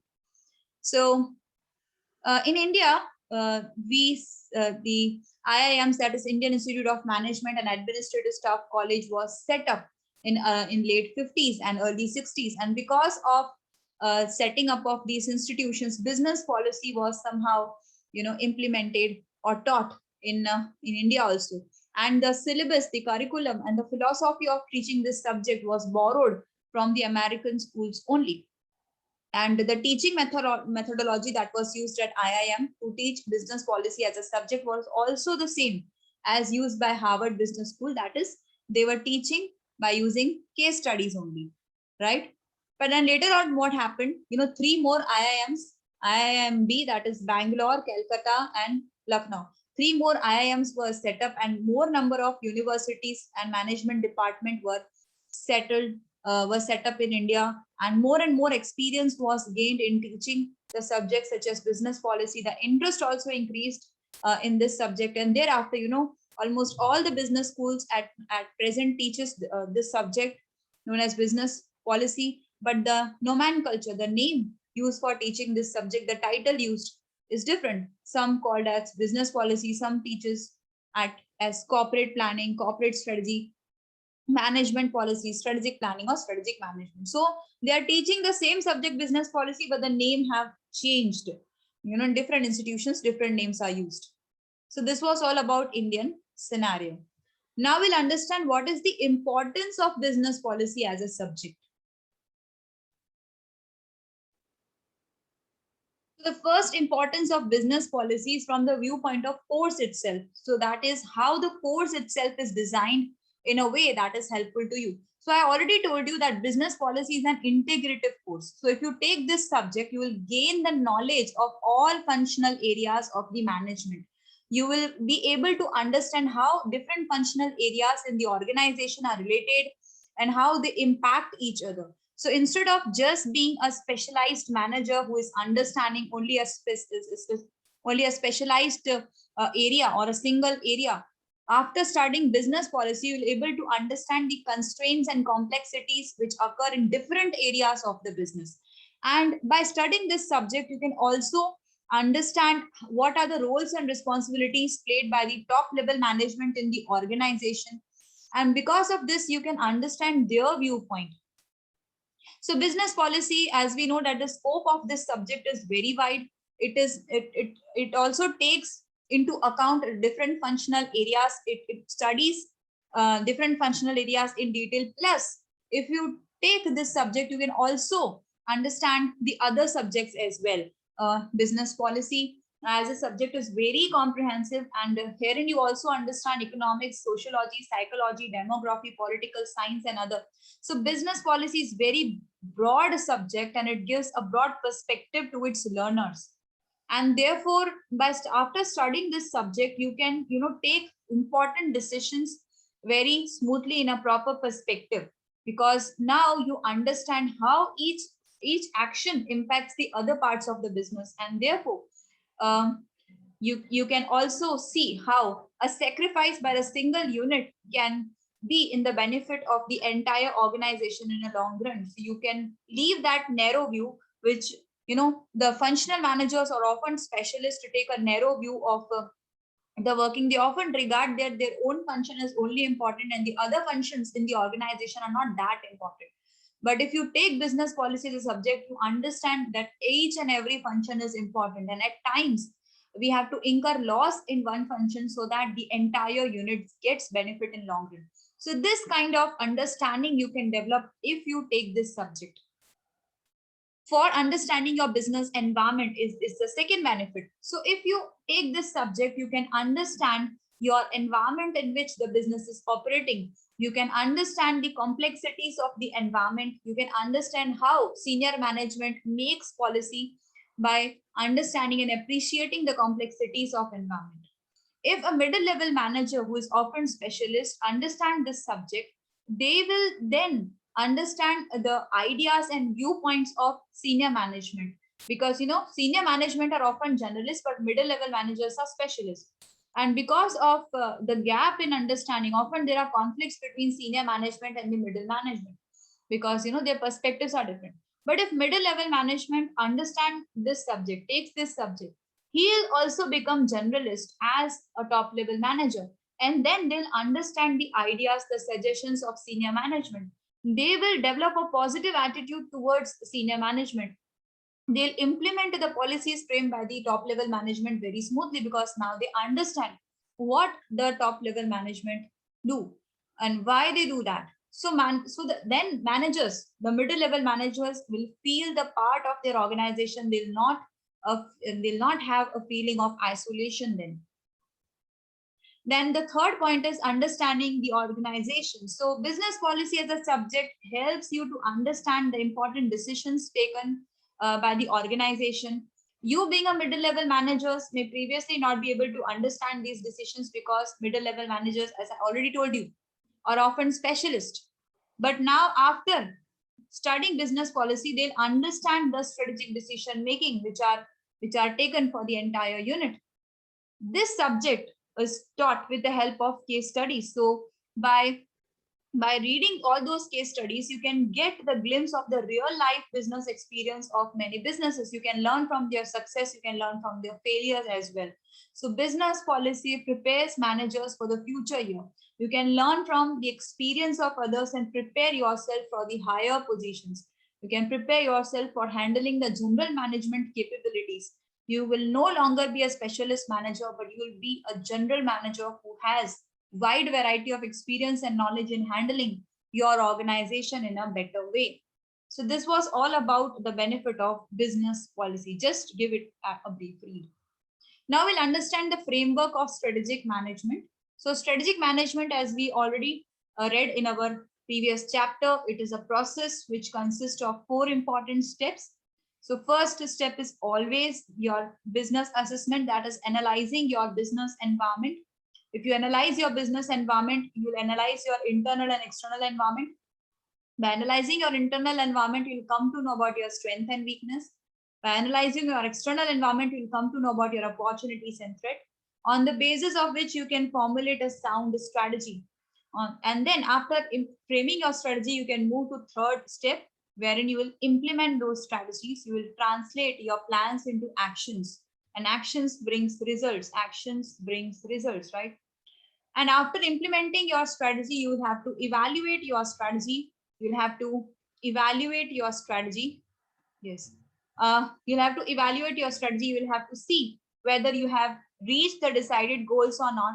And if not, you will try to find out the gap, find out the causes of the gap. You will try to take corrective actions, learn from your mistake, and adapt yourself for future better performance. So this was all about the strategic management framework, which consists of 4 steps, of which the 2 steps come under strategic development. Business assessment and strategy formulation are part of strategic development, whereas the implementation and evaluation are the part of strategy execution. So just remember these 4 steps, right? And all those actions are taken keeping into mind your vision and values. Your vision, values, and objectives are always kept in mind while doing any task in the organization. So strategic management is done keeping into consideration the vision, objectives of the entire organization. So now we'll understand about the different functional strategies of the organization.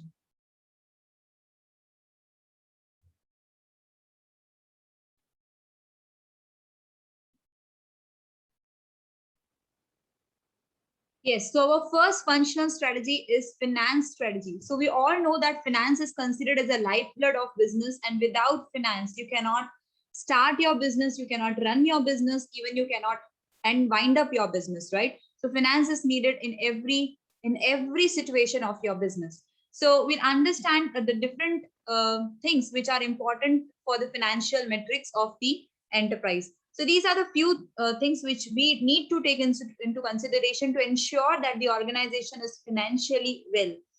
First is free cash flows. So free cash flows is nothing but a surplus cash flows which is obtained after you subtract all the expenses. This is nothing but a net cash flows which is obtained after subtracting your investment expenses, your working capital expenses from your operating cash flows. So the surplus that remains is free cash flows. And free cash flows is important if the organizations want to incur heavy capital expenditure in future. So if you have, few investments to be made in future, you should have surplus cash flows with you so that you can, invest your own money to support those plans instead of borrowing from outside and incurring the interest and other cost. So if the firm have enough of the surplus resources, this also shows that firm is financially sound and the company is able to generate the additional cash flows by making investment decisions. And if the company is having a financial crisis, then the company will have to halt its major profitable projects, and that could be very critical for the survival of the organization. So free cash flows are important. Next point is economic value added. Now, economic value added is also known as bottom line contribution on risk adjusted basis. Now, bottom line contribution is nothing but profit on risk adjusted basis. Now, how it is calculated? So, herein to calculate this, you subtract your operating capital cost from your net income. So, you take your net income, you'll take your profits, you'll take your net income, and then you will subtract your operating capital cost. Capital cost is nothing but all the expenses that you have to pay to all those entities that have invested capital in your organization. So these can be your equity shareholders, your preference shareholders, your debenture holders. So you have to pay them something in return. You have to pay dividend to the equity and preference. You have to pay interest to debenture holders. And if you have taken bank loan, you have to pay interest to the bank also, right? So all these are capital costs, the cost of obtaining capital from market. So if you subtract your net income, the income that remains after deducting all the other expenses, so that income, if you deduct from them the capital cost, the surplus is nothing but EVA, that is economic value added. And economic value added should always be there if you are taking any decision. So organization can set the goals of the economic value added. They can set the level of economic value added that they want to have, and then they can take any decision and they can implement, and then they should check whether their decisions have given them enough contribution, enough value addition as that they have planned, and if not, they should take corrective actions to ensure that they reach the decided economic value added. Then we have asset management. Asset management, so we know that there are a variety of assets which are employed by any business organization to reach its goal, and important amongst those assets are your current assets. So you should take into account the whether you are efficiently using your current assets such as cash, receivables, and inventory. See, too much of cash is also a problem. If the company has surplus cash and if you keep it in your organization itself, that is no sense. You should invest in somewhere else, and you should gain the profits by investment. Receivables are nothing but your debtors. Too much of debtors can pose a problem. Too much of debtors shows that the company is not able to realize the debts on time. And too much of inventory also shows that, company is not able to sell the finished products on time.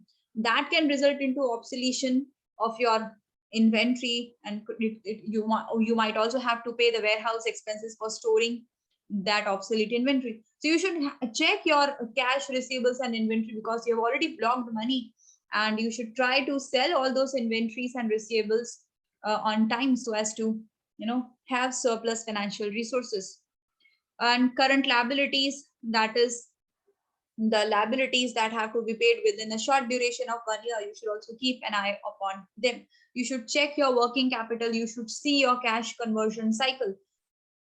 Cash conversion cycle is nothing but a time taken to realize or to convert the cash that is invested into your raw materials. So the entire cycle, you buy raw materials, you convert it into finished goods, you sell those material to debtors, then debtors pay you the price, and in that moment you convert that cash invested in the inventory into cash on hand. So the entire time that is taken in completing this cycle is your cash conversion cycle.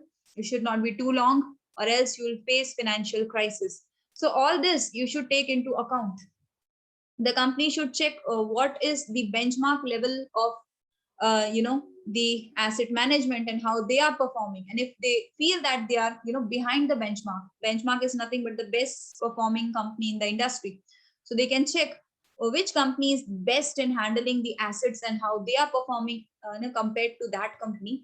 And if they feel that they are lacking somewhere, so they should upgrade, and they should try to match the benchmark companies, the best performing companies.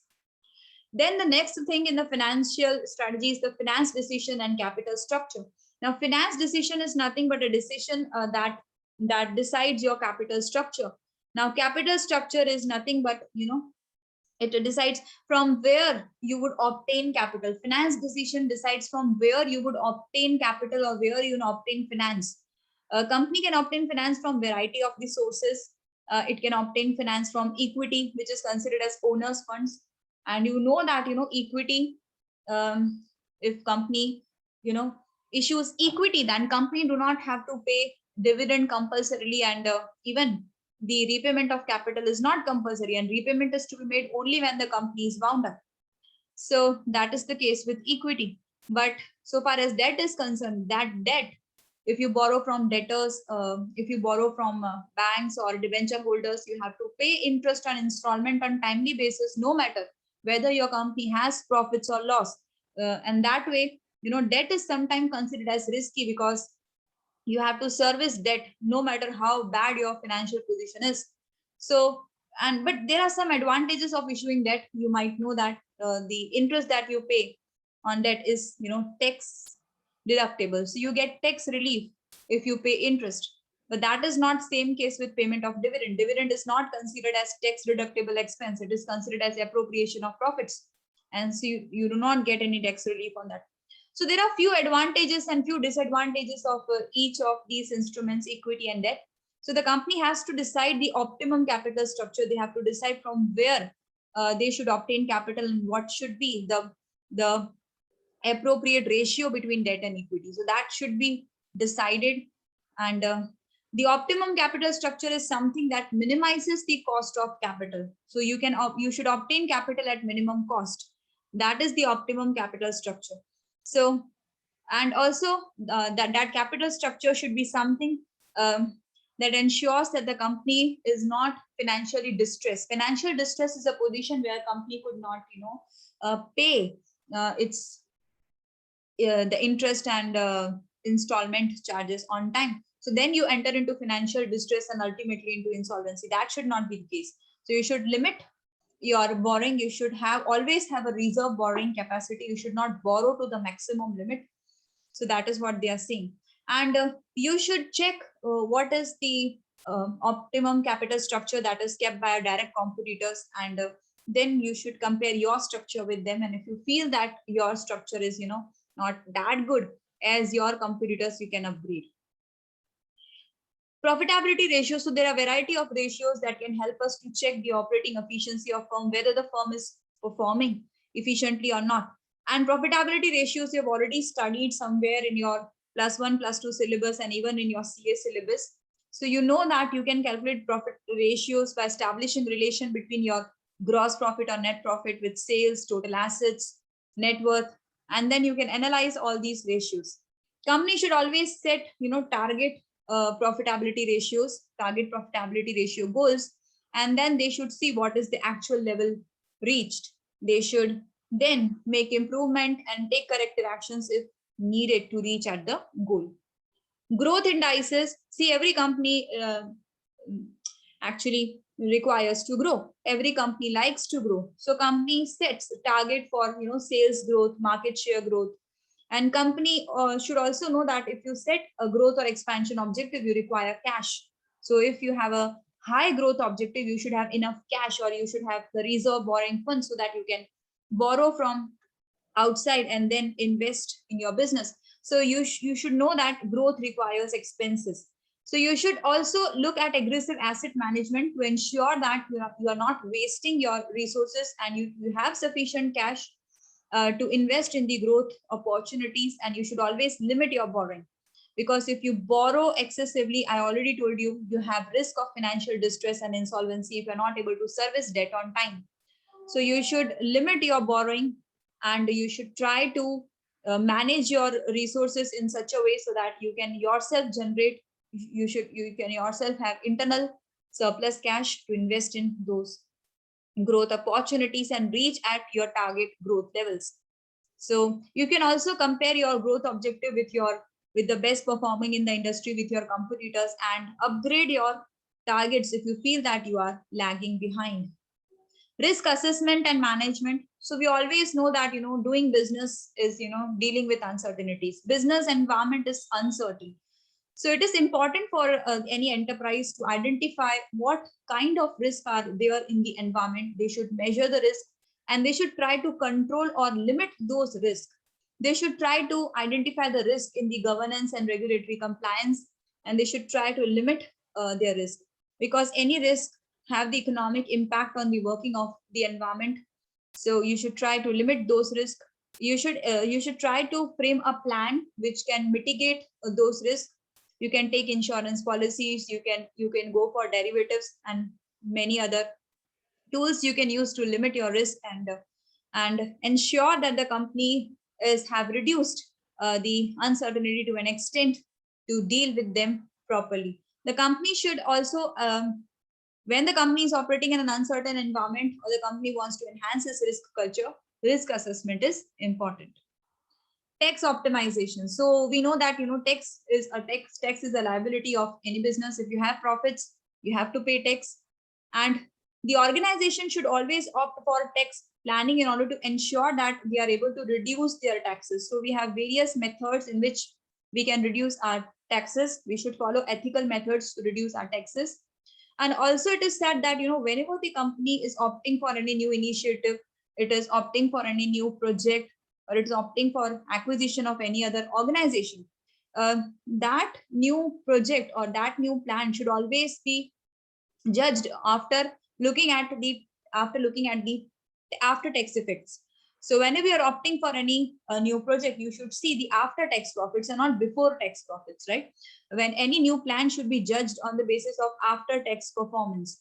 So tax is important. Tax at times, tax in India can rate up to 40%. So if you earn 100 rupees, 40 rupees you have to pay to government.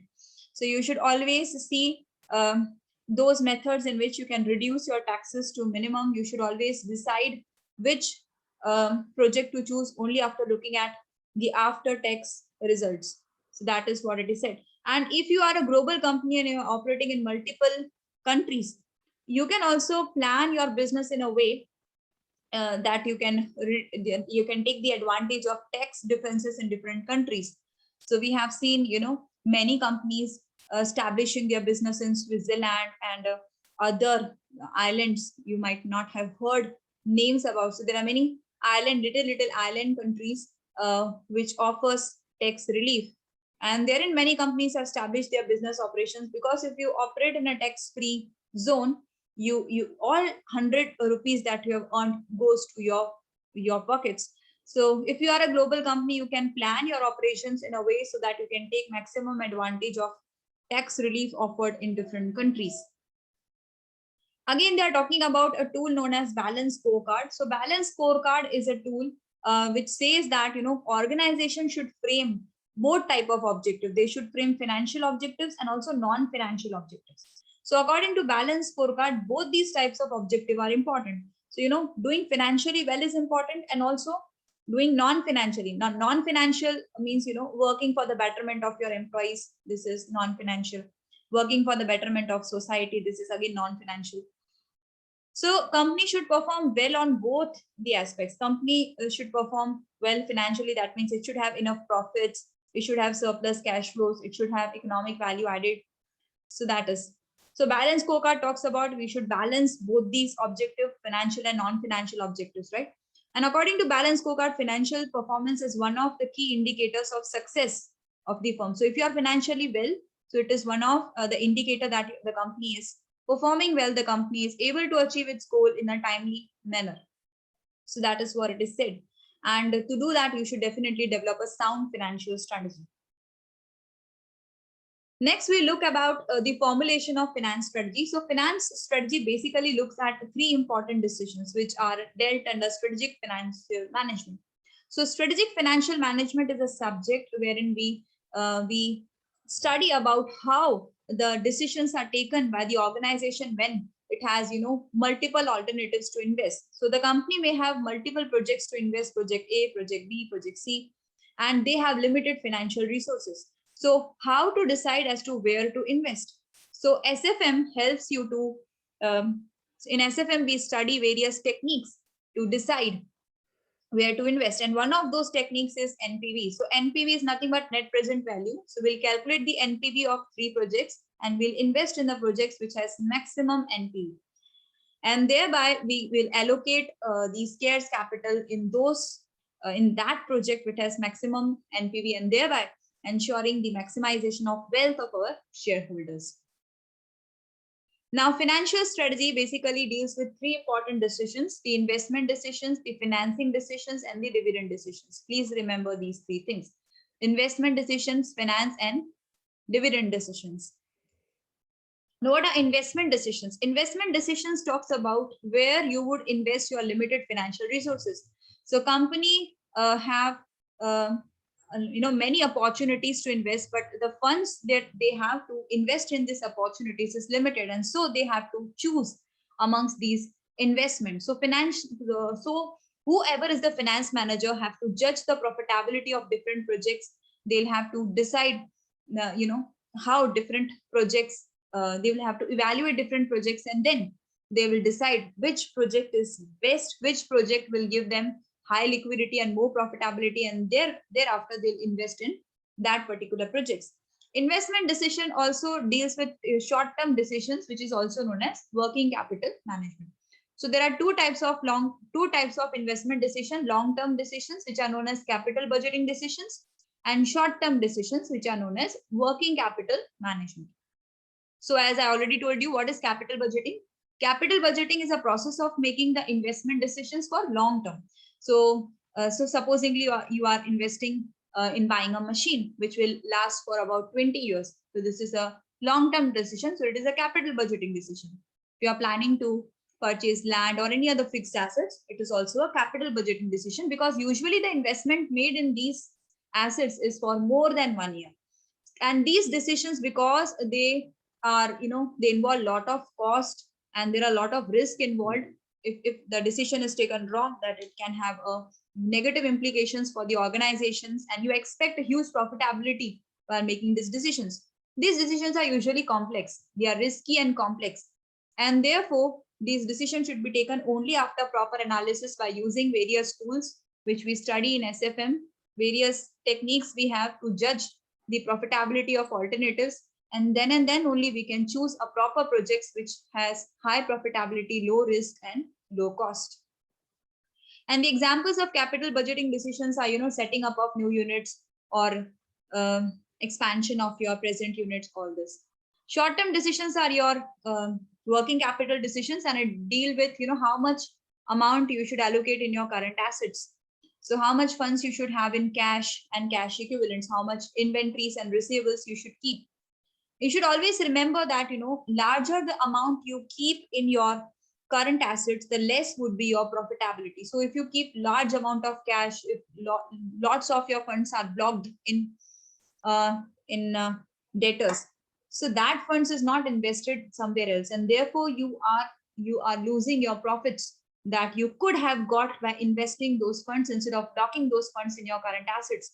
So in a short-term decision, there is always a trade-off between liquidity and profitability. So the larger amount you invest in your short-term funds, the less is your profitability.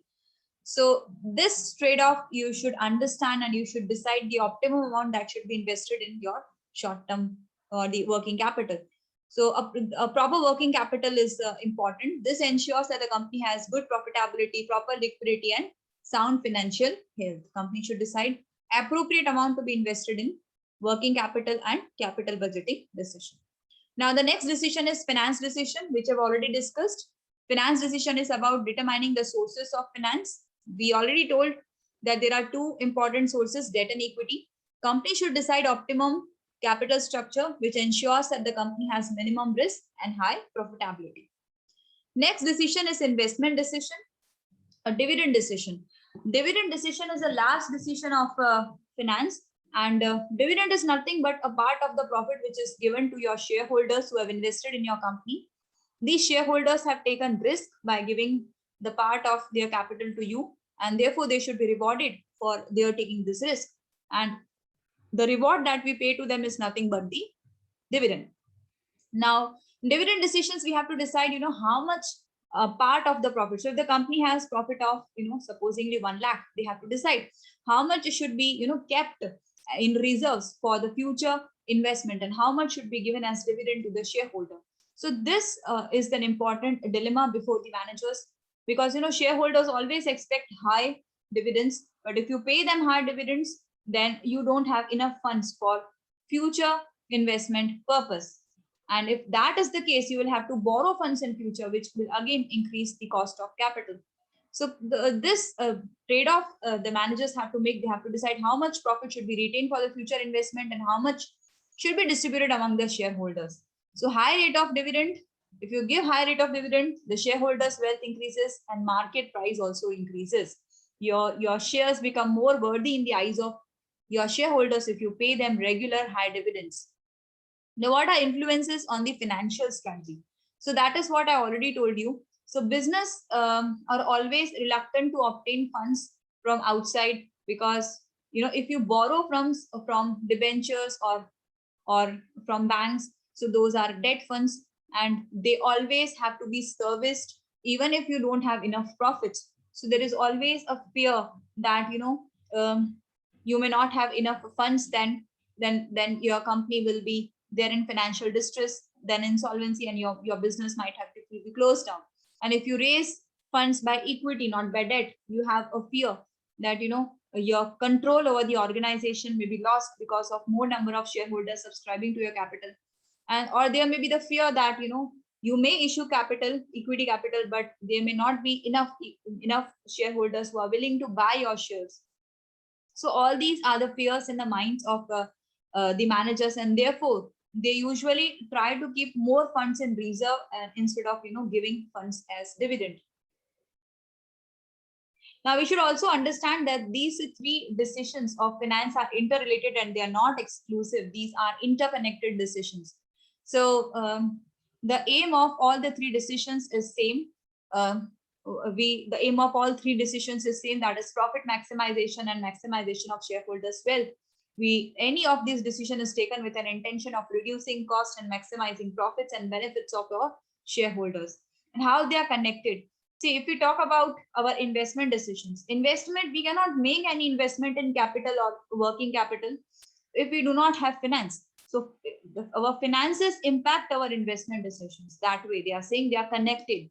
So your investment is not possible without finance. That way, they are connected. Again, and the amount of dividend that you give to your shareholders. So if large amount of dividend you give, then you have to borrow from outside. So that way your dividend decisions impact your finance decision. And the less amount of dividend you give to your shareholders, you do not have to borrow from outside and you can use your reserves. So the dividend that you give to your shareholders increases your dependency on the external sources for finances. So that way, decision in one segment impacts the other segment. That is what they are saying. They are interconnected. They impact each other. So whenever you take any decision, you should also understand what the impact would be on the other two segments and take decision which is most beneficial.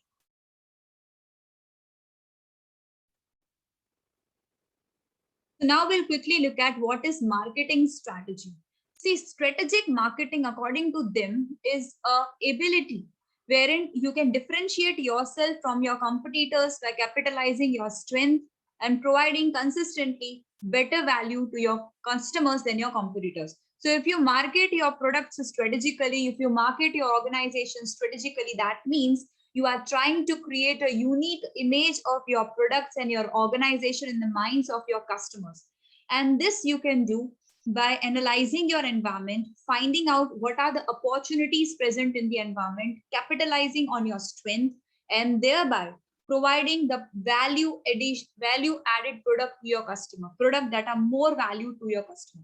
So if your customers think that your products are different and unique and valuable as compared to your competitors, definitely you will gain an edge over your competitors. Your image, your loyal, your image in the minds of your customer would be much higher than your competitors, and this give you an edge over your competitors.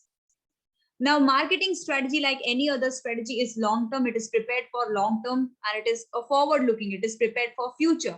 And the intention of preparing this strategy is to attain a sustainable competitive advantage. You want an edge over your competitors for a very long duration and not just for a short time.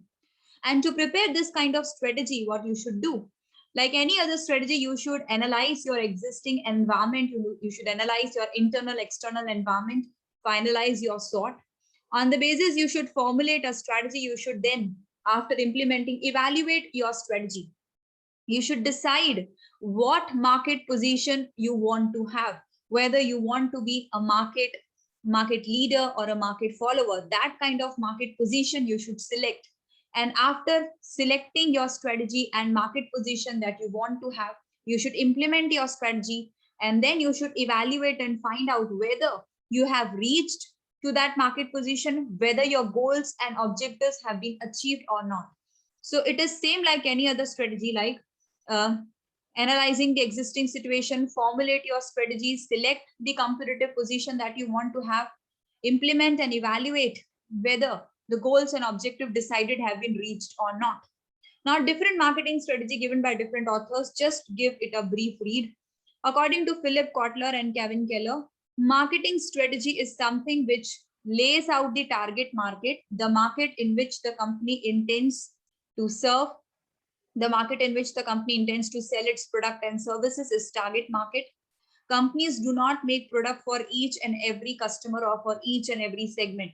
They select the segment in which they think they'll be able to earn more profits, and therefore they select a particular market which is known as target market.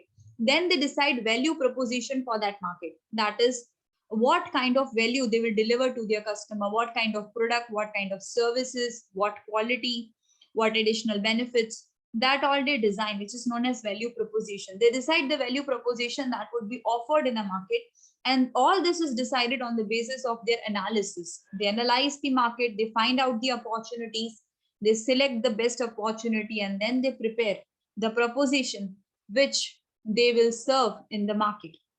So the menu that they will serve in the market is decided after the analysis. According to Acker and Mills, a marketing strategy provides you a direction for future. It chalks out a planned path. It is like a planned path on which we have to move to attain our goal, right? According to Michael Porter, marketing strategy is nothing but a formula which shows how the business is going to compete against its competitors, what are the goals which business wants to achieve, and what policies the business will use to implement the decided strategy and to attain the goals. So it is just a formula which shows where the company where the company is going to compete, what are the goals, and what policies the company will make to compete successfully.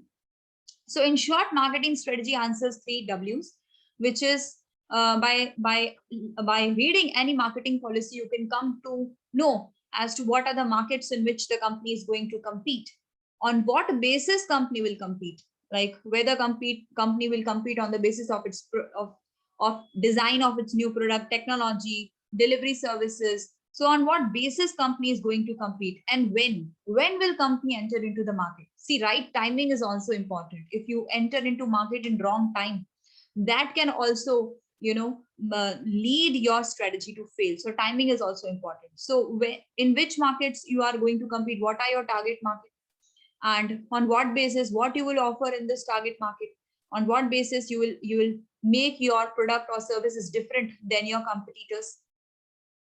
And again, you will decide when to compete. You will decide when you want to compete, when you would like to enter into the market.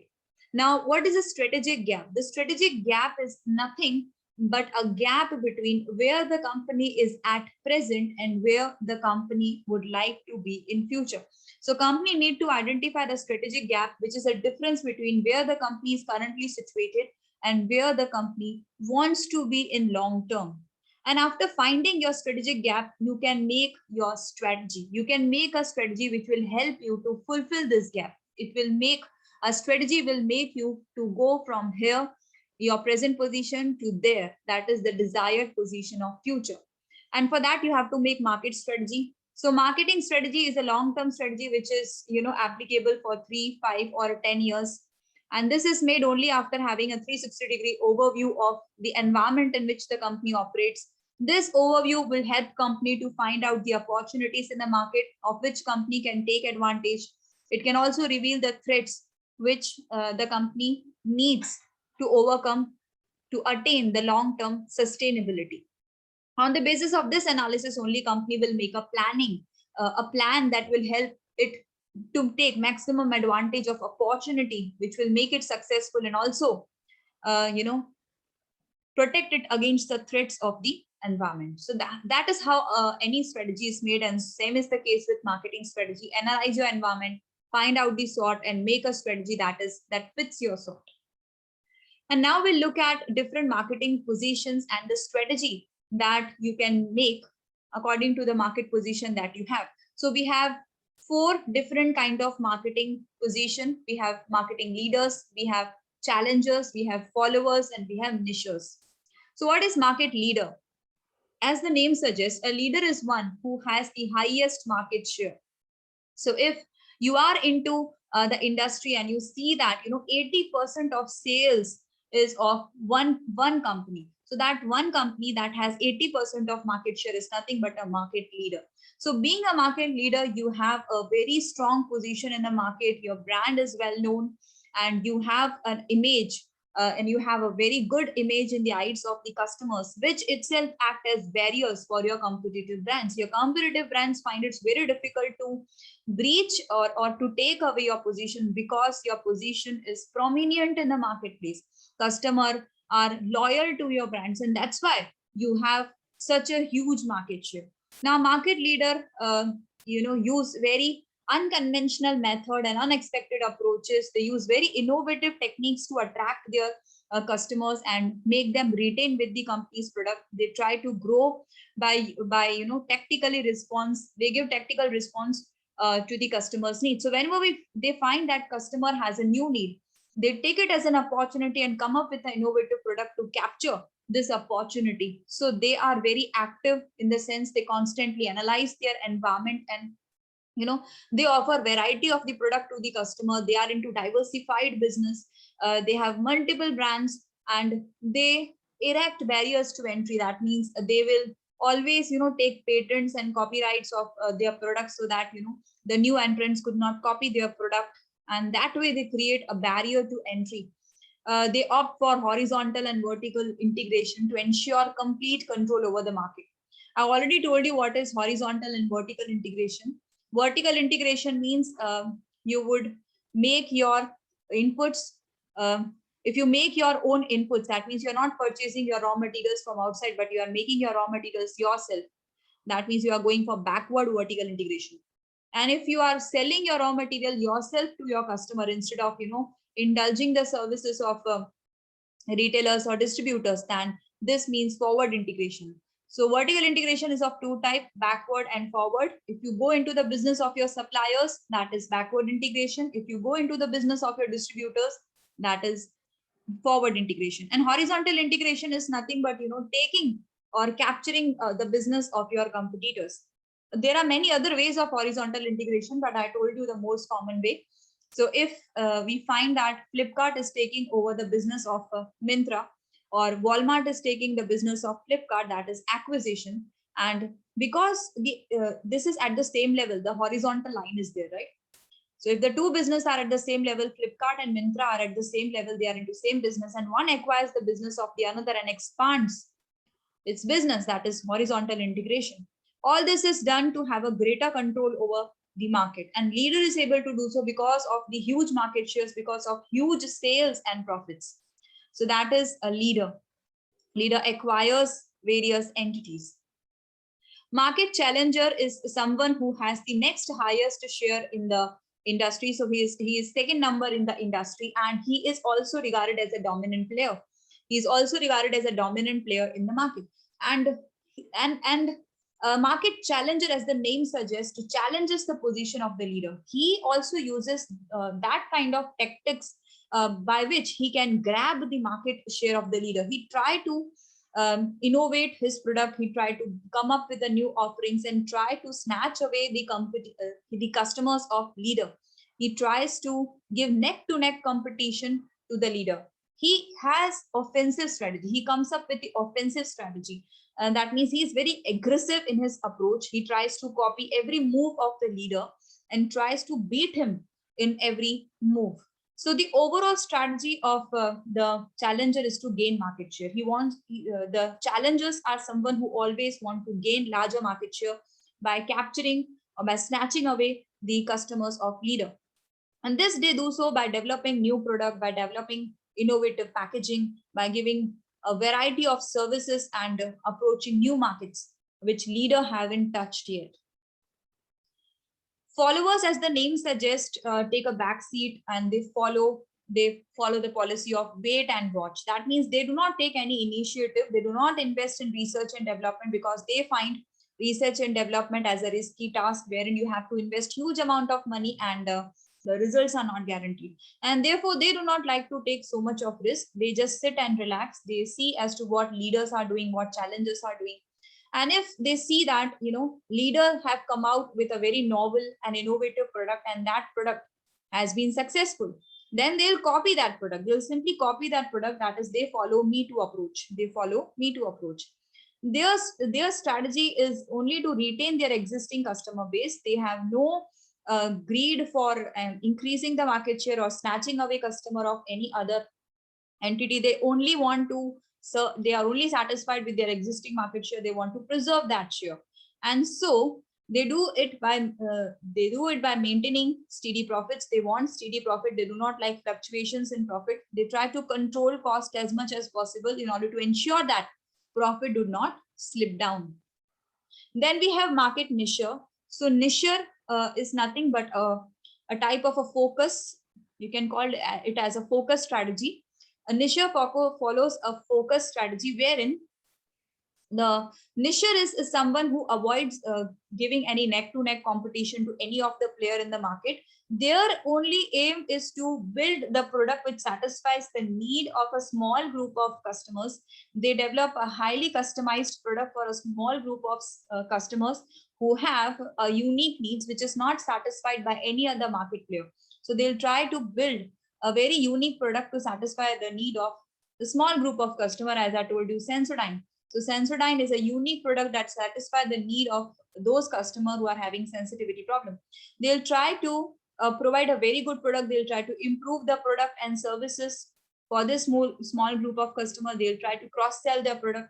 That is, they'll try to sell the related product with the main product to that small group of customer. They'll try to give value for money to the customers. That means they'll ensure that the customer enjoy buying their product. They feel that they have got worth by spending on the niche's product. They try to build good relationship with the customer. They provide good after sales services. They maintain quality. They do many other value added activities. So their sphere of competition is very small. They are not providing product for the broad market, but they have carved out a small group from the entire market, a small group whose needs are different, and they, as a niche, they will try to focus on this small market only. And we have another marketing strategy which is known as okay, so herein it is written that marketing strategy should always be in line with overall mission and vision statement of the organization, like any other strategy. So whatever strategy you make should be made after doing your the situation analysis. You should know how much resources the company have. You should decide how you would allocate the resources to the various product that you have in your brand. That means you should ensure that your strategy makes efficient use of your scarce resources. You should always do analysis of your customer, your competitor, your market before taking any decision. So all the decisions should be based only on the basis of analysis, and you should keep into mind your mission vision of the organization. Now we'll look at various entry strategies. So we have 3 entry strategies according to Lieberman and Montgomery. Every entrant into market, whether it is new or not, is classified into 3 strategies, that is market pioneer, close follower, and late follower. Please remember the names of these authors and also the 3 kinds of entry strategies given by them. Please remember Lieberman and Montgomery. Please remember these 2 names and the strategies. Now we'll quickly look at the 3 entry strategies. The first is pioneers. So as the name suggests, the pioneers are someone who are first in the market. They have the first mover advantage. They come up with an innovative product. They invest a lot in research and development. And with the help of that, they come up with the a very innovative technological product.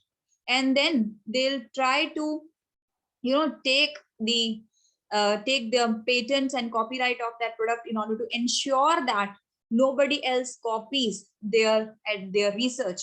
So that is what pioneers do. They take risk, because to be first mover in the advantage definitely gives you benefit, but it is also a very risky strategy. It is possible that your investment in research and development did not result it into a product which the customer liked, and so the entire cost will be sunk cost. So they are ready to take this risk and make an innovative product, and then they enter into the market early than the others can enter. And that's why they are regarded as pioneers. And these pioneers should have at least one of these 3 benefits in order to be successful. They could have technological leadership, or they should have preemption of assets, or they should have the advantage of buyer switching cost. So any of these 3 advantage they should have. So what is technological leadership? I already told you. The pioneer should be able to invest a huge amount of money in research and development, and thereby develop something which is unique in the market, or they should have the learning curve advantage for using research and development as a key selling point. They should understand learning curve advantage is nothing but an experience advantage. The pioneer should have experience in doing research and development. If you don't have experience in R&D, you may come up with a product that is not worthy. So you should have that learning curve advantage. You should have that experience in using research and development so as to come up with the product which becomes your USP, your unique selling point. You should come up with a product which is new, which is unique and valued enough by your competitors. So that is that capability you should have to be pioneer. A pioneer should have preemption of assets. Now, preemption of asset means the ability to acquire the scarce and unique assets at a price which is much less than the market price. See, usually the first entrant is, whenever you are a first entrant into the market, you are the one who would first to buy the assets. So because you are the only entrant into the market, a pioneer is someone who enters alone in the market, And at that time, uh, you can claim all the scarce assets at the price which is much less than the market price that will happen in future. So once you get all the scarce resources under your control, the future companies will, those who will enter late, if they want these resources, they will have to pay a heavy price for getting these resources, and this gives the advantage to the pioneer. The pioneer should have preemption of asset. They should have the ability to acquire all the scarce assets at the certain market price which is less than the price that would occur in future. By this, they will have ability to control. They'll have control over all the existing assets. And if the later entrants enter, they will have to develop their own assets or buy it from the pioneer at much higher price. This gives them benefits. Now, finally, the pioneer should have the advantage of uh, it is pioneer should have the advantage of high switching cost of its buyers. High switching cost, as I already told you, the buyers, the buyer should be loyal to the pioneer product. It should be very difficult for the customers to shift from the pioneer product to the other competitors product which enter the market later. And if this is the case, definitely pioneer will gain, because if the customers are unwilling to shift or their switching cost is high, they'll remain with the pioneer product no matter how many later entrants enter into the market. So this advantage they should have. This advantage they should have. So that's what they are explaining over here. They say that those who enter later would have to invest more expenditure in order to encourage customer away from the entrant. So as the new entrant have entered first, it has a loyal group of customers who have high switching costs. So if any later entrants enter, they have to invest huge amount of money in R&D, in advertisement, in new offerings, in order to persuade the customers of the pioneer to switch to the new entrants product, so that they would have to spend huge amount of money, and this definitely benefits the pioneer, and it's at the disadvantage of the new entrant, right? Now, who are close followers? As the name suggests, they are the one who enter into the market after the pioneers have entered. They follow pioneers. It is, common sense that when the pioneer come with the new product and their product becomes successful, many other competitors will try to enter into the market. And those who enter into the market after pioneers are known as close followers. Now, close followers have an advantage over pioneers in a sense that they have pioneers were the one who have invented a new product by investing huge research and development. Now, after the product has been introduced by them, the first entrant into the market, the customer will review their product. Now, after review, the close followers will come to know where the product of the pioneer is lacking, what are the disadvantages of the product, and then the close followers will invest a significant amount on research and development and product research, and they'll try to remove all those drawbacks in the product of the first entrant, and they'll come up with a unique product. They'll come up with a unique product which is valued enough in the eyes of customer. So they have the advantage of learning from the mistake of pioneer. They will wait and they'll see how does the product of the pioneer perform, and then they will learn as to what mistakes they have committed. They'll invest in research and development and come up with a better product. And it is said that the timing of entrance of a close follower is better as compared to the pioneer, and also better than the late followers. So the position or the timing of entering into the market, the timing of research is better than the other two, and that's why the close followers are also known as challengers. The close followers are also known as challengers because, please remember, the close followers are known as challengers. They challenge both. They challenge pioneer by developing better product and learning from their mistake, and they challenge late followers because of entering before them. So that's why. So they develop a different strategy and create a unique image in the eyes of customer. They create products which have a better target audience compared to the market pioneers. Their products are better, and so the customers are willing to switch from the pioneer's product to their product. Late entrant, as the name suggests, they enter last into the market. They follow the close followers. They come after the close followers. Now, late entrant also have certain advantage. It doesn't mean that they have entered last into the market. That means they will only lose. No, they have the same advantages as the close followers had. They have the ability to learn from the mistakes of the competitors. They can learn from the mistakes of pioneer and also from the mistakes of close followers. They learn from both of them. They'll try to improve, and then they'll also try to reduce their costs, because these late entrants do not invest huge amount of money in research and development. Most of the late entrants copy, they completely imitate.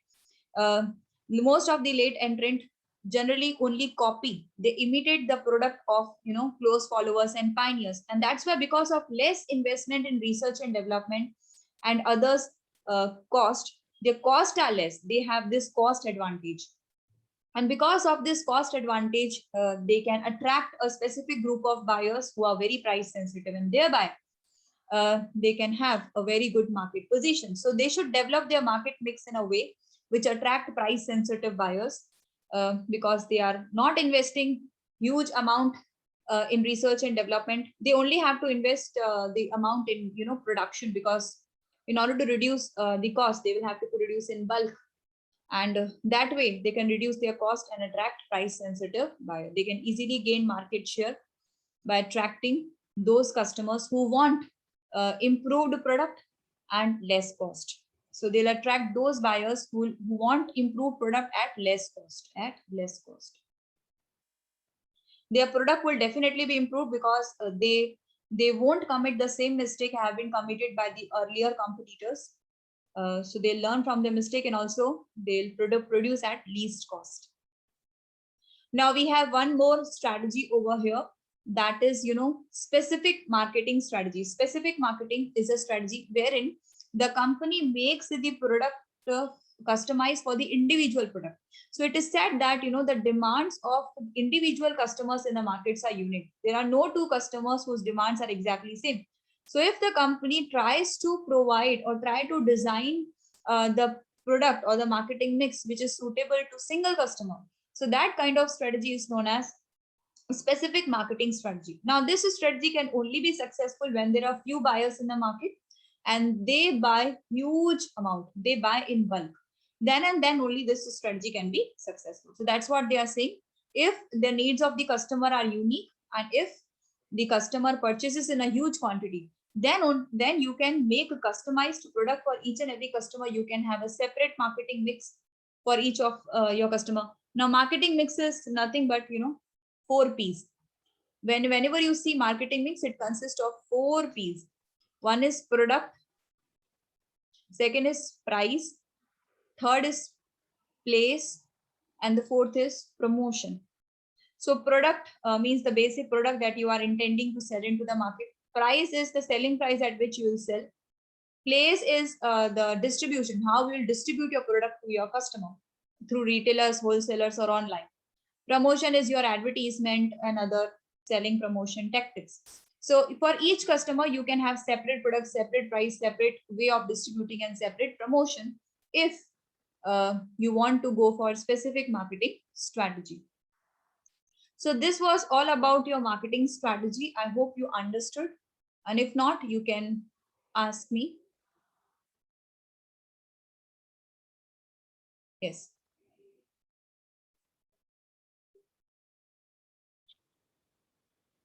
Now we'll look at the next strategy, which is a human resource strategy. Now, human resource is regarded as the most important resource of any organization. It is the only living resource of the organization. And any work that you do in any function, you need a skillful resource. The kind and the quality of your human resource determine the long-term success of your organization. That's why human resource planning is important. A human resource planning is nothing but a process in which you identify what is the current human resource status, what would the future human resource need of the organization, which is needed to attain your goals. And then you plan to cover this gap. you will identify the right quality of staff, you will identify the right number of staff, and then employ that person at the right position to ensure that the goals are achieved at right time. Human resource planning is linked with your overall strategic planning. The every decision that you take in your human resource area should be taken by keeping into mind the overall strategic vision, goals, objective, the plan of the organization. Now, many countries wherein there is, aging worker population, in most of the Western countries, it is, and there is a huge demand for qualified workforce, because without qualified workforce you cannot run your organization even for a day. So that's why all these important Western economies have understood the necessity of human resource planning. Now we can read some of the definition of HR planning. So according to Bulla and Scott, HR planning, it is a process that ensures that the human resource requirement of the organization are identified and plans are made for satisfies those requirements. So it is a process following which the organization identifies the requirement, HR requirement in the company, and then they make a plan of fulfilling those requirements at the right time and in the right manner. Now, according to Rayleigh, it is a process by which the organization attempt to estimate the demand of labor, evaluate the size, nature, sources of supply, which would be required to meet the demand. So, according to Rayleigh, HR is a process of finding out the demand of human resources and looking at the sources of supply, and then matching the demand and supply in order to ensure that the goals are reached. Now, HR planning and evaluation cycle in diagram. So they say that, strategic planning or HR planning, to do that, we should understand what is the current state of our employees, what is the current state of our employees, what are the skills that our present employees have, and what is the goal that we want to reach, right? So this is our current status and this is something we desire, and there is obviously a gap between two.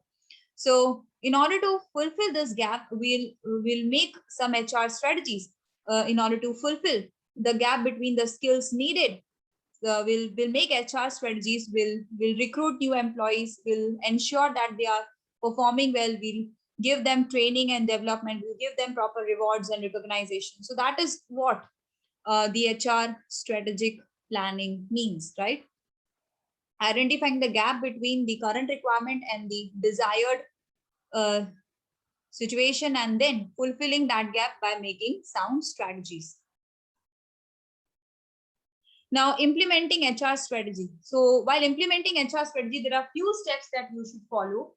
This has already been dealt in the definition. So the first step is to assess the current HR capacity. You will take a stock of what existing skills the human resources have, what are the skills of your present human resources. Now this will give you a clear understanding about what you have at present, what is your current position.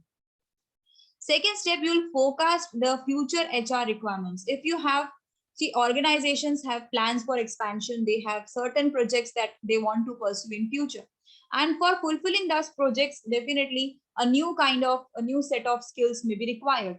So that becomes your future requirement, the skill set that you require in future.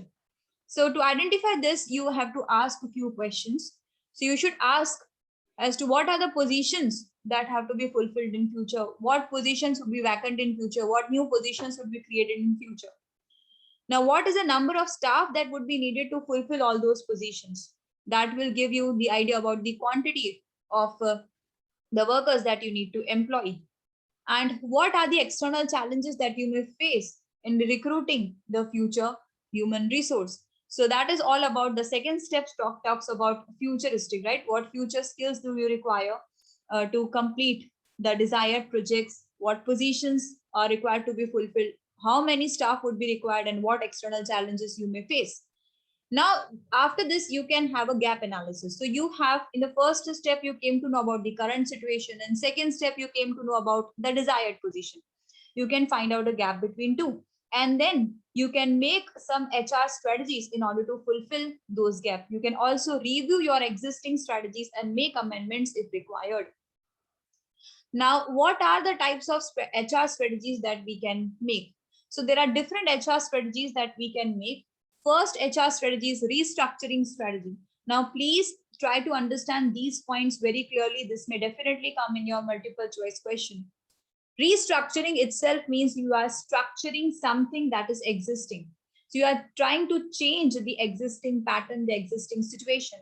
This you can do by reducing the staff. If you feel that the number of staff that you have at present is more than the requirement, you can reduce the staff. You can retrench some of your employees and pay them proper compensation. You can redesign your jobs. You can redesign the way the work is done. You can reorganize the groups doing those work. So you can shift the persons from one job to the another. You can give them transfers. So that way you are changing the current situation. Second is training and development. So training and development is given to prepare your employees for the future new positions. So if you train your employees, they sharpen their skills, they get prepared for handling the higher positions. So this you can do. You can prepare your current staff through training and development for the future roles. Recruitment strategies. In this, you can recruit the new blood from outside. You can make new hire. You can add to your existing staff. That will increase the number of your staff. And this is done to satisfy the future skill requirement. Outsourcing. Herein the company does not recruit the new staff, but it reaches to the external individual and organization to complete certain tasks. So it may give certain tasks to the outside agencies. So if you think that accounts is a big trouble for you, you can, instead of recruiting few accountants in your own company, you can give the accounts task to the any outsider agency that is having specialization in accounts. So that way you can give some of your tasks to the outside agencies by paying them commission according to the work. Collaboration strategy, and this means you would work with some of your competitors, you will work with other organization and working together. So if the two companies work together, we can take example of Hero and Honda. They work together, and working together definitely help you to learn from your partner. Your employees can learn new skills and they can learn new knowledge which was previously not known to them working in your organization alone. So working with Honda, Hero, employees came to know about many Japanese technologies which are used for day-to-day operations, right? And Honda came to know about the marketing strategy that could be successful in Indian market. So definitely both the partners gain if you work together. Retention strategy. See, it is important that the relation between employer and employee is good, because if it is not good and if the employees feel stressful working in the organization, they'll try to leave the organization and join your competitors' organization. And that would again increase your cost of recruiting new employees and training them. So it's better you maintain good relation with your existing staff and ensure that their morale is high, they are satisfied, and they are in no mode of leaving your organization. Onboarding and orientation. So this is all about orientation. So whenever the new employee joins the organization, the new staff members do not know anything about the organization. So they are made comfortable about, they are given information about the organization that they have joined. They are given information about the job, the company's culture. They are introduced to the existing employees. They are also told about the goals and opportunities that the company is trying to pursue in the future, and the issues and questions that may come in their way while working in this organization. So they are made aware about the working style of the organization and the other aspects. This is all about orientation. Mentorship. In mentorship program, a new employee is given a mentor who is obviously senior and experienced person, because working under mentor improves the confidence of a new employee. He knows that if he faces any problem, he has an expert person who will address all his problem. And mentor usually tries to enhance the skills of the subordinate working under him. So it's a mutual affair. Employee compensation. So it is important that you have a proper compensation packages for your employee according to the work, the position, and the risk that they take. So compensation packages include the salaries, bonus, the retirement plans, health benefits, and other work sites. Recognition and reward system. So employees today are not only motivated by monetary reward, they also want a kind of appreciation. So if they are feel appreciated, if they feel that they are valued enough, their efforts are recognized, they can go an extra mile, they can put extra efforts, and this is definitely beneficial for the organization. And it is seen that nowadays most of the organization have a reward system wherein they reward for the any innovative idea of an employee that benefits the organization. Work life balance these days is also important because most of the employees feel stressed because of workload. This should not be the case. Companies should give a serious thought to giving workers enough space so that they can have family life also together with the work life. They should have flexible schedule. They should offer working from home kind of thing so that the worker can have an adequate amount of time with his family also. Training and development, I already told you, it is necessary if you want to have smart managers. The regular training and development is necessary. This helps your managers to keep update and grab any opportunities that come in their way. For this, employees should also be active. They should attend all the conferences, industry events, and if they are attending all those events, the expenses should be reimbursed by the organization. Communication and feedback. It is important that proper communication to the employee is made at the right time. And for this, lines of communication should be kept open. If the employee has any idea, question, query, it should be possible for him to deliver to the right person at the right time. And feedback should be given on the employee performance on the ongoing basis. Dealing with the change. So change is something which is permanent in the organization. So at times organization go for mergers or acquisitions, they lay off certain employees or they introduce other big changes. Whenever any change come, employee usually resist because they feel very risky. These situations create fear in the minds of the employees of working in the new atmosphere. And that's why while going through all these changes, employees should be taken into confidence. They should be contacted by the managers. Their doubts and queries should be solved. An employee should be taken in confidence so as to build their morale so that they could help in the process of change instead of resisting change. Fostering teamwork. See, when people work together, they achieve more than they work individually, right? So it is always said if you work together in team, you can contribute more. And for that, it is important that a culture of teamwork is created. So this is possible only when all the team members appreciate each other. They know, they are very clear about the roles and responsibility to be played by each and every one of them. The goals should be clear to them, and each of the team members should encourage the other to contribute ideas and solutions. So that kind of team effort should be there. Team celebration. Now team celebration is like, if the organization achieves something or an individual achieves something in a personal life or professional life, that should be celebrated.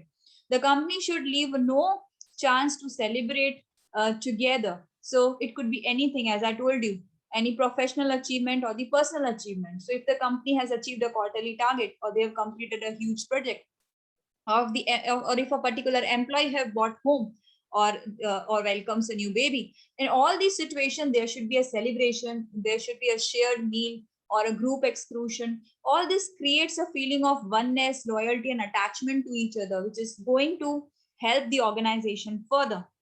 So this is all about your HR strategy. Now talent life cycle.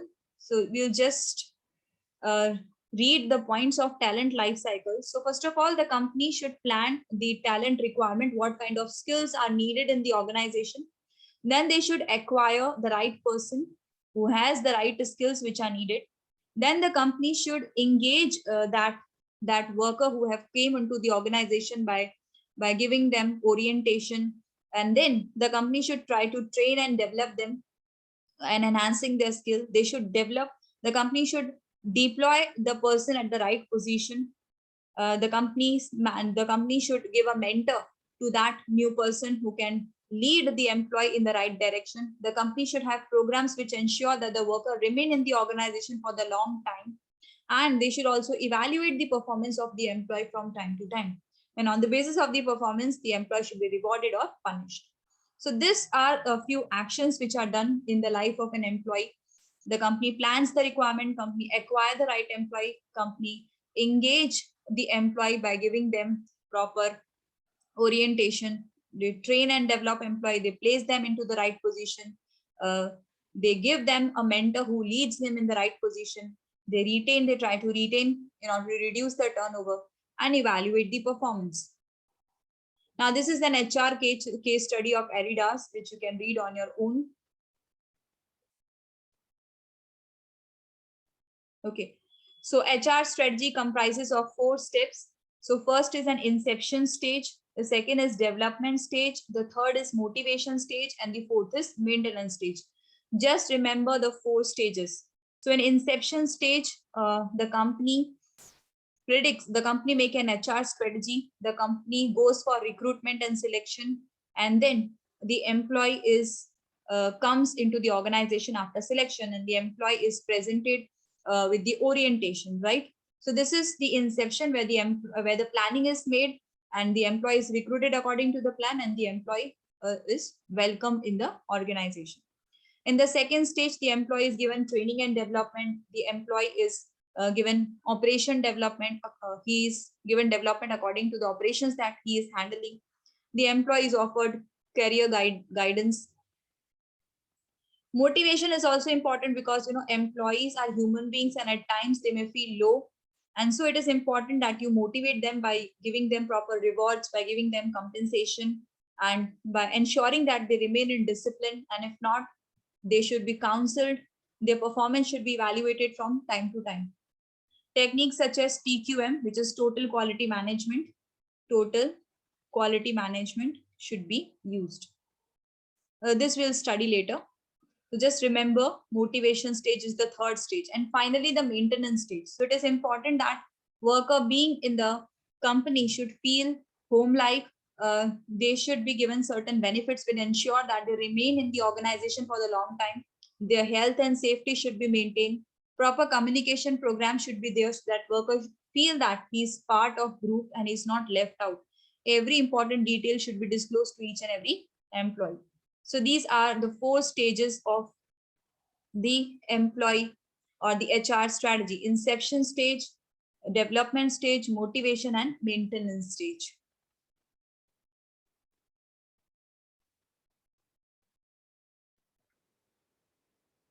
Now, the next strategy that we have is production strategy, and there are different issues that we have to study under production strategy. So different type of product strategy we have. We have business strategy, which comprises of differentiation, cost leadership, and market segmentation, which is nothing but focus. This is same as focus. Then we have competition priorities. So we can compete on variety of basis. We can compete on price, quality, delivery, product mix, service, or offering eco-friendly products. And what we can also have certain advantages. We can have advantage of flexible response or low cost. Now we'll understand each of this in detail. So what is differentiation strategy? This is already discussed. Differentiation strategy, the company will try to provide a product which is different and unique from that is offered by our competitors. You'll try to differentiate your product in variety of the ways. You can give better quality than your competitors. You can give more quantity than your competitors. Your price could be different, your appearance, the after sales services. You can differentiate your product or services in variety of the ways. But whatever uniqueness you use should be valued in the eyes of the customer. So if customer thinks that your product uniqueness that you offer in your product is valued to them, they'll be ready to pay heavy prices for your product, as in case of Apple. So if Apple is offering iOS, the unique system, and the design of the product of Apple is very unique, and that's why the customer are ready to pay high prices for getting the company's product. So on the basis of uniqueness, you can charge high price and increase your profit margin. Now, cost leadership is completely different from differentiation. In cost leadership, we'll try to reduce the cost of production. And herein, the company will never go for differentiation because differentiation increases cost. If you are opting for differentiation, then you will have to invest in research and development, advertisement, and all. And if you are opting for cost leadership, all this cannot be done. You have to reduce your cost. So company will invest very less in research and development, sales, promotion, and all these are not regarded as value adding activities. And that's why company will try to reduce cost. Company will also go for economies of scale. That means they'll produce in bulk. Because of production in bulk, their per unit cost will reduce, and then they can sell at the low cost as compared to the competitors, and then they can attract the price sensitive buyers. Price sensitive buyers, the main target is price sensitive buyers, those customers for whom price is important and not quality or brand. So they'll attract these kinds of buyers. And a cost leadership company will always go for standard product and not customized product, whereas differentiation can opt for customized product, but cost leadership will opt for standardized product, same product for all, and manufacturing it at bulk. Now, market segmentation, as I already told you, it is called as focus strategy. So in market segmentation means you divide the entire market into different groups. So if you check the garment industry, in the garments industry, the entire market can be divided into 3 groups, and that can be, children, that can be adult, and that can be old. Or you can divide on the basis of age. So that can be maybe 0 to 5, then maybe 5 to, and that way you can divide on the basis of age, or you can divide on the basis of gender, male and female, right? So you can divide market in any way. The process of dividing market is nothing but market segmentation. So the company divides the entire market according to variety of ways. It can be on the basis of type of customers also. And then the company will select the segment which it thinks it's most profitable, and will make a product for a particular segment only. Instead of making product for the entire market, company will make product for a single small segment.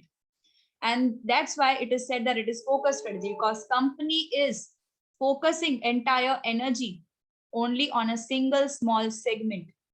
So that's why marketing segment is another name of focus strategy. So many detergent company offer different variants of detergent with different price brackets. So as you have seen that, there are the detergent market also is divided into different categories. So you have a very low price detergent, medium price, and high price detergent. And then a company can select a particular segment and manufacture a product for a particular segment. So if a company chooses a low price segment, then they'll manufacture a product which can satisfy the need of, very poor customers who can not afford a high or a medium priced brands. So that way you divide the entire market and choose a particular segment according to the opportunity that you see in that market. Now the next is price or cost strategy. So in this strategy, you'll try to compete on the basis of price. You'll try to keep your price very small. So see, herein we have already completed these 3, right? We have completed these 3, and now we are starting from this competition priorities. On what basis you can compete? So you can compete on the basis of price, as Jio did. It competed on the basis of price. It reduces its price very drastically, and Jio came in the market with very small price. And when you should compete on the basis of price? You should compete on the basis of price when differentiation is not possible. When your product is such that which is homogeneous. All the competitors are selling homogeneous product, and there is no chance of creating differentiation, right? In that case, you cannot attract your customer by offering anything new, because your product is not capable of being differentiated. So how would you attract your customer? On the basis of price, because product cannot be differentiated. So price becomes the only criteria of differentiating your product from the others. So you'll fix a very low price that will attract the large number of price sensitive buyers. This is done in the cases of matchstick. Matchstick is a product wherein customer do not care about the brand or the quality. They'll easily switch to that brand which is offered at least price.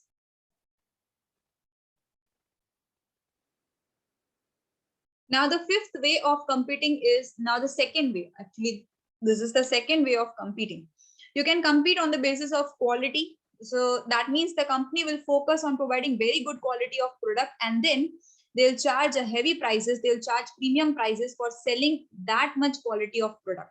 So this is usually seen in the case of luxury cars and bikes. So if your car is of very good quality and it's a luxury brand, you can offer that product at a very high prices, and this is usually done to attract those customers which have high income and who care about the quality and brand name, and they buy the product as a status symbol, and that's why you keep the prices very high. This is something which Apple does. The prices are very high because it offers a status.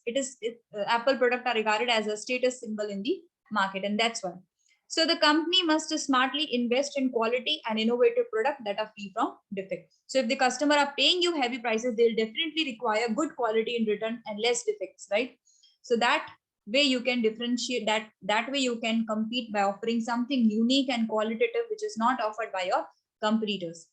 Delivery. The company can also compete on the basis of delivery. That means the company can ensure that they are delivering their product to the customer at the fixed time period, and they should ensure that they are able to deliver their product very fast, and the customers can get the product quickly as compared to the delivery speed of its competitors.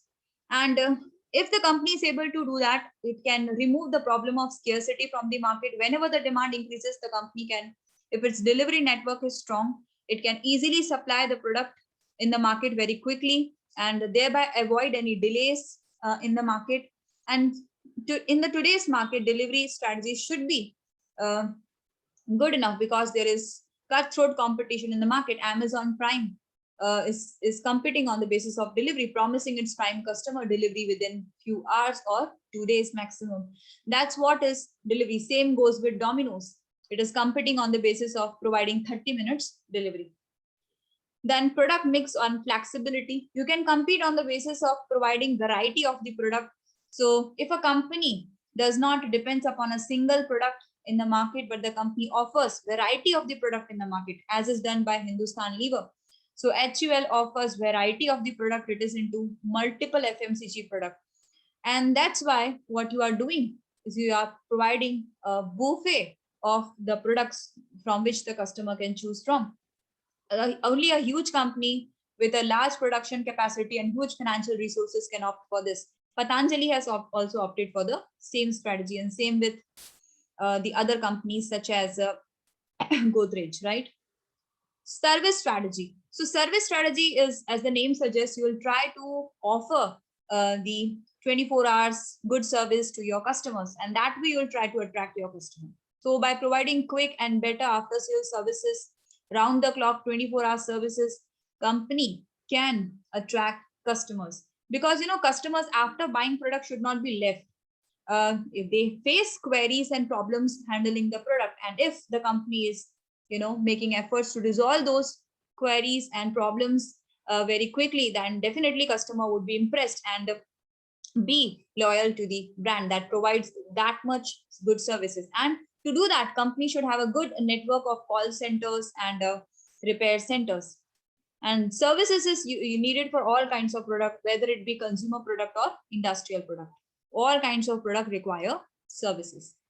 Next is eco-friendly product. So these days, as we see that most of the customers have become environmental friendly. They are eco-sensitive these days, and there are laws which force company to be eco-sensitive because of rising problem of global warming and the other environmental conditions. So it is important that the company also become green citizen. They manufacture products which are green, that harm the environment as less as possible. They should try to reduce the pollution and try to protect the biosphere.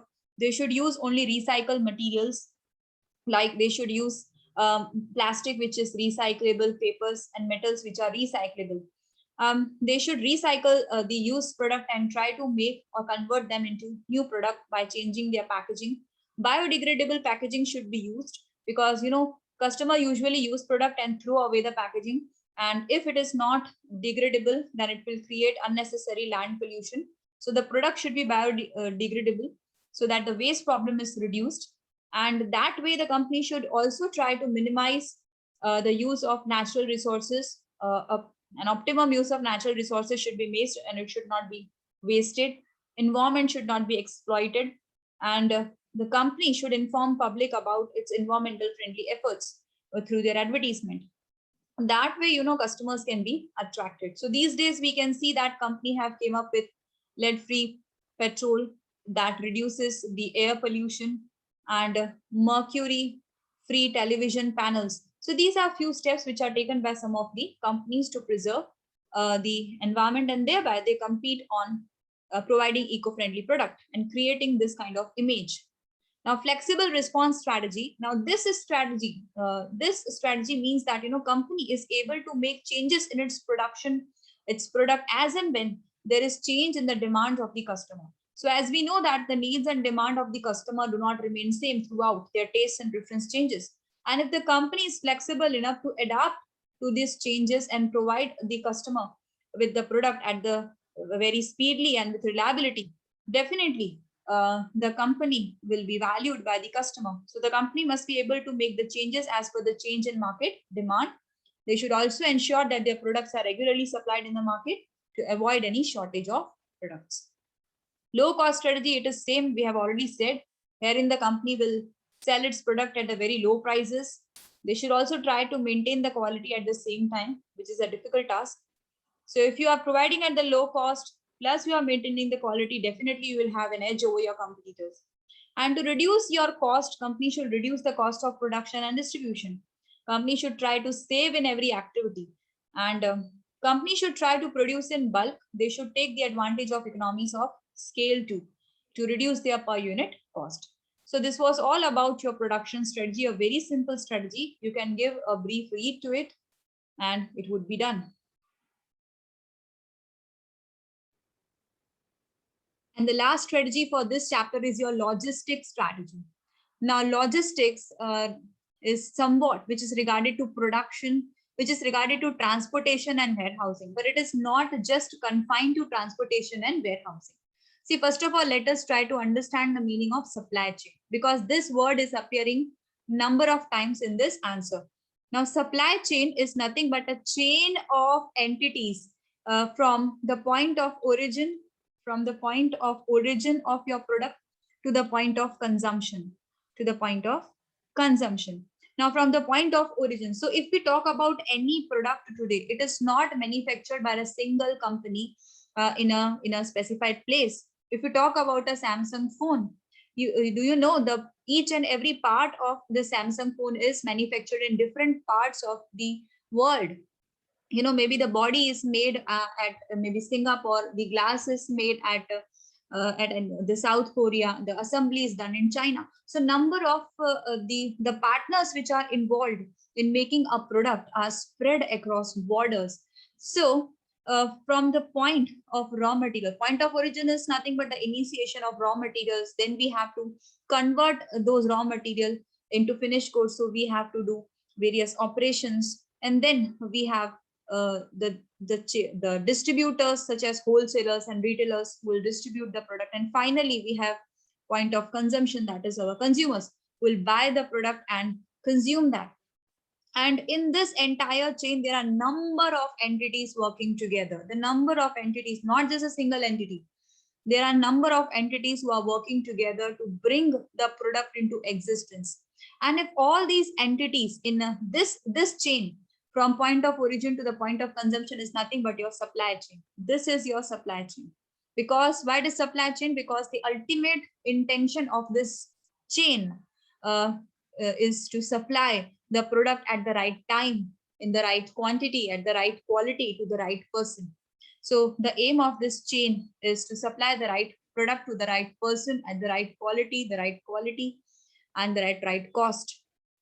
And that's why it is known as supply chain. And it is important that each and every person of this chain performs their own functions in an appropriate manner. They should have specific guidelines following which each and every person in this chain should do their work. And then only you can supply or transport the right material to the right person at the right time. And that's why logistics are needed. Logistics is not just about transportation. So many people think that logistics is transportation, and there are actually two kinds of logistics, basically three kinds of logistics, but major are two: inbound logistics and outbound logistics.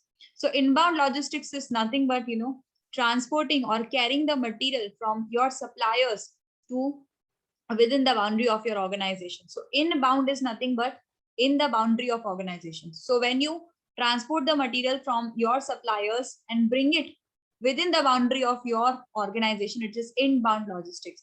And when the finished goods is manufactured and you transport the material from your organization to the outside party, that is your distributors, it is known as outbound logistics because the material is going outside the boundary of your organization. And there is also internal movement, which is also part of logistics. And if this logistics is not carried on properly, if the transportation is not done at the right time, if in between the transportation the material gets damaged or the cost of transportation is high, all this will ultimately create a bad impression in the eyes of customer. Supposingly the customer have ordered a product and still the product has not reached to the customer even after maybe a 1 week or a two, then customer will not be satisfied. He may cancel the order. And similarly, if the product has reached the customer, but the packaging was wrong and that's why the product is broken, customer again would be dissatisfied. All this ultimately adds to your cost and reduces your profit margin. And that's why it is important that the entire logistics chain should perform in a manner which will ultimately satisfy your customer. That's why logistics is not just about transportation, but it is also about handling this supply chain. So logistics is defined as a set of guiding principles, driving forces, and attitudes that help to coordinate goals, plans, and policies between the partners across the supply chain. So logistics strategy helps to define the guidelines, the principles, the goals, the attitudes which must be followed by each of the partner of this supply chain. So all the entities working in the supply chain are considered as partners. And the goals, principles should be clear in the minds of each and every partner of the chain. They should coordinate their working. They should remain in contact. They should know the plans and policies with which they have to work. Then and then only you can ensure that the right material is available to the right person at the right time, in the right quality, at the right cost.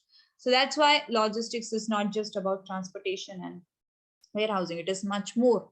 So logistics is also a long-term decisions. You should have that capabilities to ensure that the logistics are done properly, because logistics plays a supporting role to the company in the marketplace. So even if your product is good, if it is not delivered to the customer in the right condition or at the right cost, customer would not be satisfied. So that's why logistics is important. The transportation, the handling of the entire chain is important. So when the company creates a logistics strategies, is defining the service level at which the logistics organization is and at its most cost effective. So logistics strategy defines what level of service the company is trying to provide to its customer. So if you don't plan your logistics, that means you are not concerned with the level of service you want to provide to your customer. But there are companies such as Amazon Prime, we can talk about, right? So Amazon Prime, the logistics strategy is so efficient. They have planned the entire chain in such a manner that they're able to deliver the product to the customer in the right condition, and that too at less cost and less time. So that shows the level of services they are providing. And because there is cutthroat competition, you cannot just leave this strategy. And you should also ensure that the entire logistics operations are performed at least cost. So as I already told you, the supply chain of the company these days is not just in a single country, but it is spread across different countries. So that's why you have to manage the chain. Now, when we talk about logistics strategy, we have to talk about the 4 levels at which logistics operation functions. So first is strategic level, which is the top level, then is structural level, then is functional level, and then is implementation level. Now we'll talk about each and every level. What is the function performed at each of these 4 levels? Now what is strategic level? So strategic level is the topmost level, and as we already know that the strategic level or the top level management defines the overall goals and objectives of the organization. They decide the supply chain as to who would be the supply chain partners. This decision is taken by the top level management. So the top level management should review the the company's objective, they should review the supply chain and decide, what the logistics strategy, they should decide as to how the logistics strategy would contribute to the higher level objectives. So the top level management should review the overall objective, they should review the strategic chain, and they should see how logistics strategy can contribute to the attainment of the overall objectives of the organization. The top level management should also define the level of customer service they are planning to provide. The level of customer service they are planning to provide. So higher the level of customer service that you are trying to provide, the better should be your logistics strategy. So customer service strategy is the force behind the design and operation of your logistics supply chain. So that's what I told you. The level of service that you provide, that you intend to provide, will determine the kind of the logistics strategy you have, right? So if you want to provide services such as Amazon Prime, if you want to deliver the product to the customer at least cost and very quickly, then you have to pay much attention to your logistics supply chain and the logistics operations that goes on. And then comes the second level, which is structural and functional level. So it is said that the strategy that the organization make affects the operations, and similarly the operations that we perform also impacts our strategy. So both the strategy and functions are interrelated. The kind of a strategy we make decides the kind of the functions will execute to implement the strategy, and the kind of functions that we have also decides somewhere impacts or act as an input for the strategy, right? And in this, we have to study 2 points, which is channel design and network. Channel design and network. So what is channel design? Channel design decides the activities and the functions that will carry out in order to reach the desired customer service goal that top management have designed. So channel design simply talks about various activities and functions which are to be carried out in a logistics network in order to ensure that the customer service goal is reached. Network strategy, here we will decide about where would be our channel partners, the location of our channel partners, the mission or the objectives that each of the channel partners have to play, and what strategies they will use in order to ensure that the customer service strategy is successful. So channel design talks about the activities and functions that are to be done, and network talks about who will do those actions, where would our channel partners be located. As I told you, a single product is not manufactured at a single place these days. The channel partners, the supply chain partners are located in the entire world. So you'll have to decide what would be the location of your channel partners, what would be the mission, that is purpose of each of the channel partners, because the goal of each of the channel partners, the work of each of the channel partner would be different, and what strategies each of the channel partners would make in order to contribute to the overall objective of achieving the desired customer level service. And then on the basis of these two, you will decide your warehouse operations, your transportation management, and your material management. Warehouse is concerned with storing the material which is not in need now, but we are storing the material and then we'll supply it into the market when needed. So that is all about warehouse. Transportation management talks about various aspects of transportation, such as what kind of transportation vehicles would be used for transporting. That depends upon what material you are transporting, the distance, the cost of various transportation equipments. Here we'll also decide about whether we should own our own transportation vehicles or we should hire them on lease, and such other aspects we have to deal in transportation management. Material management talks about inventory management. So what stock of raw materials you should have, what stock of finished goods you should keep, and what kind of technique you should use for material management. Some companies go for JIT, which is just in time, wherein they do not order the material in bulk, but they order according to the demand in order to minimize the material storage cost. So that is all about material management. You have to handle your material properly. You have to ensure that they are stored properly, or else they would be damaged. So this is all what they are saying here. And finally comes about the implementation part. So when the strategy is decided, a task are allocated. Now the thing is that is left, and which is important, that is implement. You have to implement what is decided. So here in this phase, the people, business process, and IT will come together to support and execute the logistics strategy. So different people to whom the task has been allotted will do their task. The processes will be put into execution, and you will definitely need IT in order to ensure the proper working of logistics operation, because the various channel partners are located in different parts of the world, and you have to remain in contact with them throughout. You also have to remain in contact with your customers, so you need IT systems through which all the parties remain contacted, and you also remain contact with your customers. And so for that, IT is needed.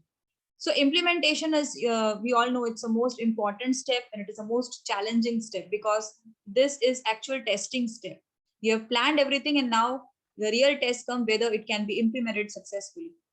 Now there are few elements of logistics strategy plan, and we have to remember this. There are 8 elements of the logistics plans. Just try to remember the head points very clearly. So what are the different 8 plans? The first is the customer service policy. So as I already told you, the first step of a logistics strategy is to decide the level of service that you want to provide to your customer, whether you want to give them speedy delivery, less cost. So you have to decide by yourself the goal of customer service. Different companies have different goals. Some companies do not care about logistics, so that is bad. So here you would decide the appropriate level of customer service, which will depend upon analysis of what kind of product you have, what kind of markets you are serving, what are your internal capabilities, what is the available information. All this you will see and decide the level of service that you want to provide to your customer. The second talks about inventory location policy. Now, certain companies follow centralized location. That means they will store all inventories, raw material, or finished goods at one place. And certain companies follow decentralized inventory. That means they'll store the raw materials and finished goods at different points. So if they're locating at different points, you can choose to locate the inventories at the places which is much close to the marketplace and your much closer to your customers and to your manufacturing location, so that the transportation distance becomes minimum. So a company has to decide whether to go for centralized location of inventory, or they should locate the inventory at different places. So whether differentiate facilities by fast and slow moving stock. So company can decide, company can place fast moving stock uh, at different places and slow moving stock at one place. So that way they can decide. That means they can follow centralized strategy for slow moving, and for fast moving they can follow decentralized. They should decide the location of various. They should decide the location at which the material would be stored. They should decide the technology and layout of the place at which the material would be stored. They should decide whether the different location at which the company is storing the material would be owned by themselves, or they would be contracted places. So that means they would take on lease those places. So that is all to be decided regarding location. Then comes inventory policy. This talks about the form and function of inventory. As I told you, some companies go for bulk inventory policy. That means they order in bulk and they manufacture in bulk. And some companies go for JIT. That means they order according to the demand and they supply according to the demand. So you have to decide what will be the form and function of your inventory, what amount of stock you need to hold. So if you go for bulk ordering and bulk storing, your warehouse expenditure would increase, but that would reduce the chances of uh, the stock not being able to provide to the market at the right time. So if the stock scarcity crisis are less if you order in bulk. But if you order in JIT, you would save on your warehousing cost, right? So that you have to decide. You can decide according to various groups of inventory. You can order in bulk for some of the inventory. You can go for JIT for some other. You have to plan the structure of inventory. You have to plan for inbound and outbound materials. Then you have to plan for the cost, because every task that you do in logistics involves cost. So you have to have a trade-off between the cost and service. So if you are trying to provide a maximum level of service to your customer, your cost will definitely rise. So that's a a trade-off. So if you try to reduce your cost in logistics, you will ultimately increase the you will ultimately reduce you'll reduce the level of service that you provide to your customer. So if that's a trade-off. Many companies have where a number of locations which are very close to the customer so that they can serve to the customer at a minimum time, but that increases their cost because having so much of locations has its own cost. And if company tries to save and have only one location, in that case company is saving its cost, but then if the customer is very far away, you would be able to deliver the product only after a very huge gap. So that way you will reduce the level of service that you have to decide. Then transportation and distributions, as I already told you, it is all about transportation. You have to decide whether the company would have its own transportation modes, or it will take it on lease. From where the transportation from which locations the material is to be taken. So if the company has multiple locations, the company have to decide from which location the material would be transported, what time should be taken for transportation. See, if the company is supplying internally in its country, these decisions would be different. But if the company is doing import export, that means if the company is selling across the borders, then the transportation and delivery networks would be different. Different transportation vehicles will have to be used and different kind of arrangements will have to be made. So it is different if the company is supplying internally and if the company is supplying globally. These arrangements would be different. It depends upon the conurbations, that means the area in which the company is serving. It depends upon the area in which the company is serving. And then it is IT and communication capability. I already told you IT is needed. Some kind of software is needed that help you to connect with all your stakeholders. This software can be developed internally. You can use your own research and development to develop this software, or you can buy this software from outside, and you can buy it from single supplier. All the software that you need for logistics you can buy from single supplier, or you can choose best of the breed. That means instead of buying every need from a single supplier, you can buy one. You can choose the best for the particular software, right? So you can buy A software from X company and B software from Y company depending upon their capabilities. Logistics organization structure, this is all about dividing responsibilities and authority amongst different managers and teams who would handle the logistics operations. So you will divide authorities and responsibilities according to the capabilities of the managers and assign them tasks which they have to perform under a particular manager, or they can act as a self-managed team, that is leaderless team. Then finally is the logistics target and metrics. That means the organization have to decide the targets, the levels of logistics that it wants to reach.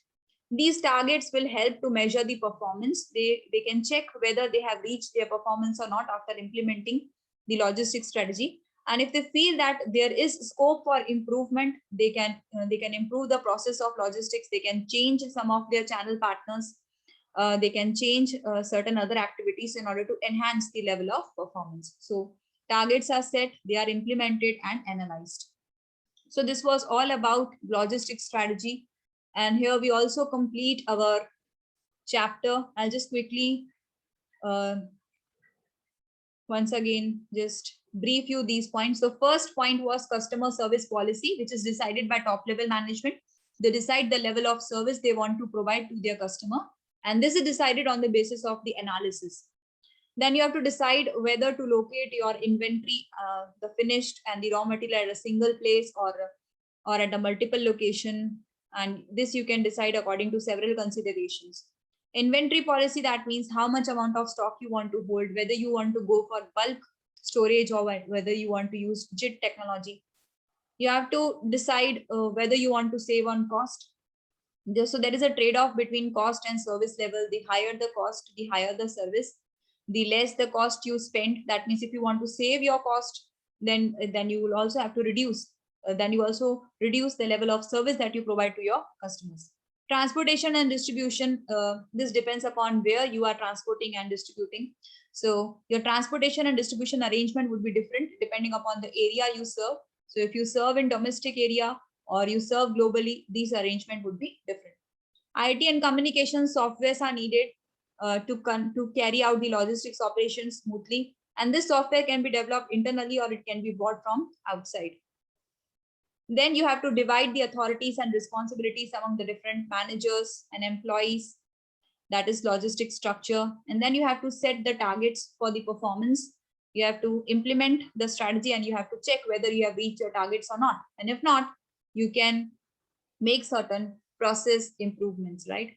So this was all about your chapter number 13. I hope you understood this chapter. Have a good day.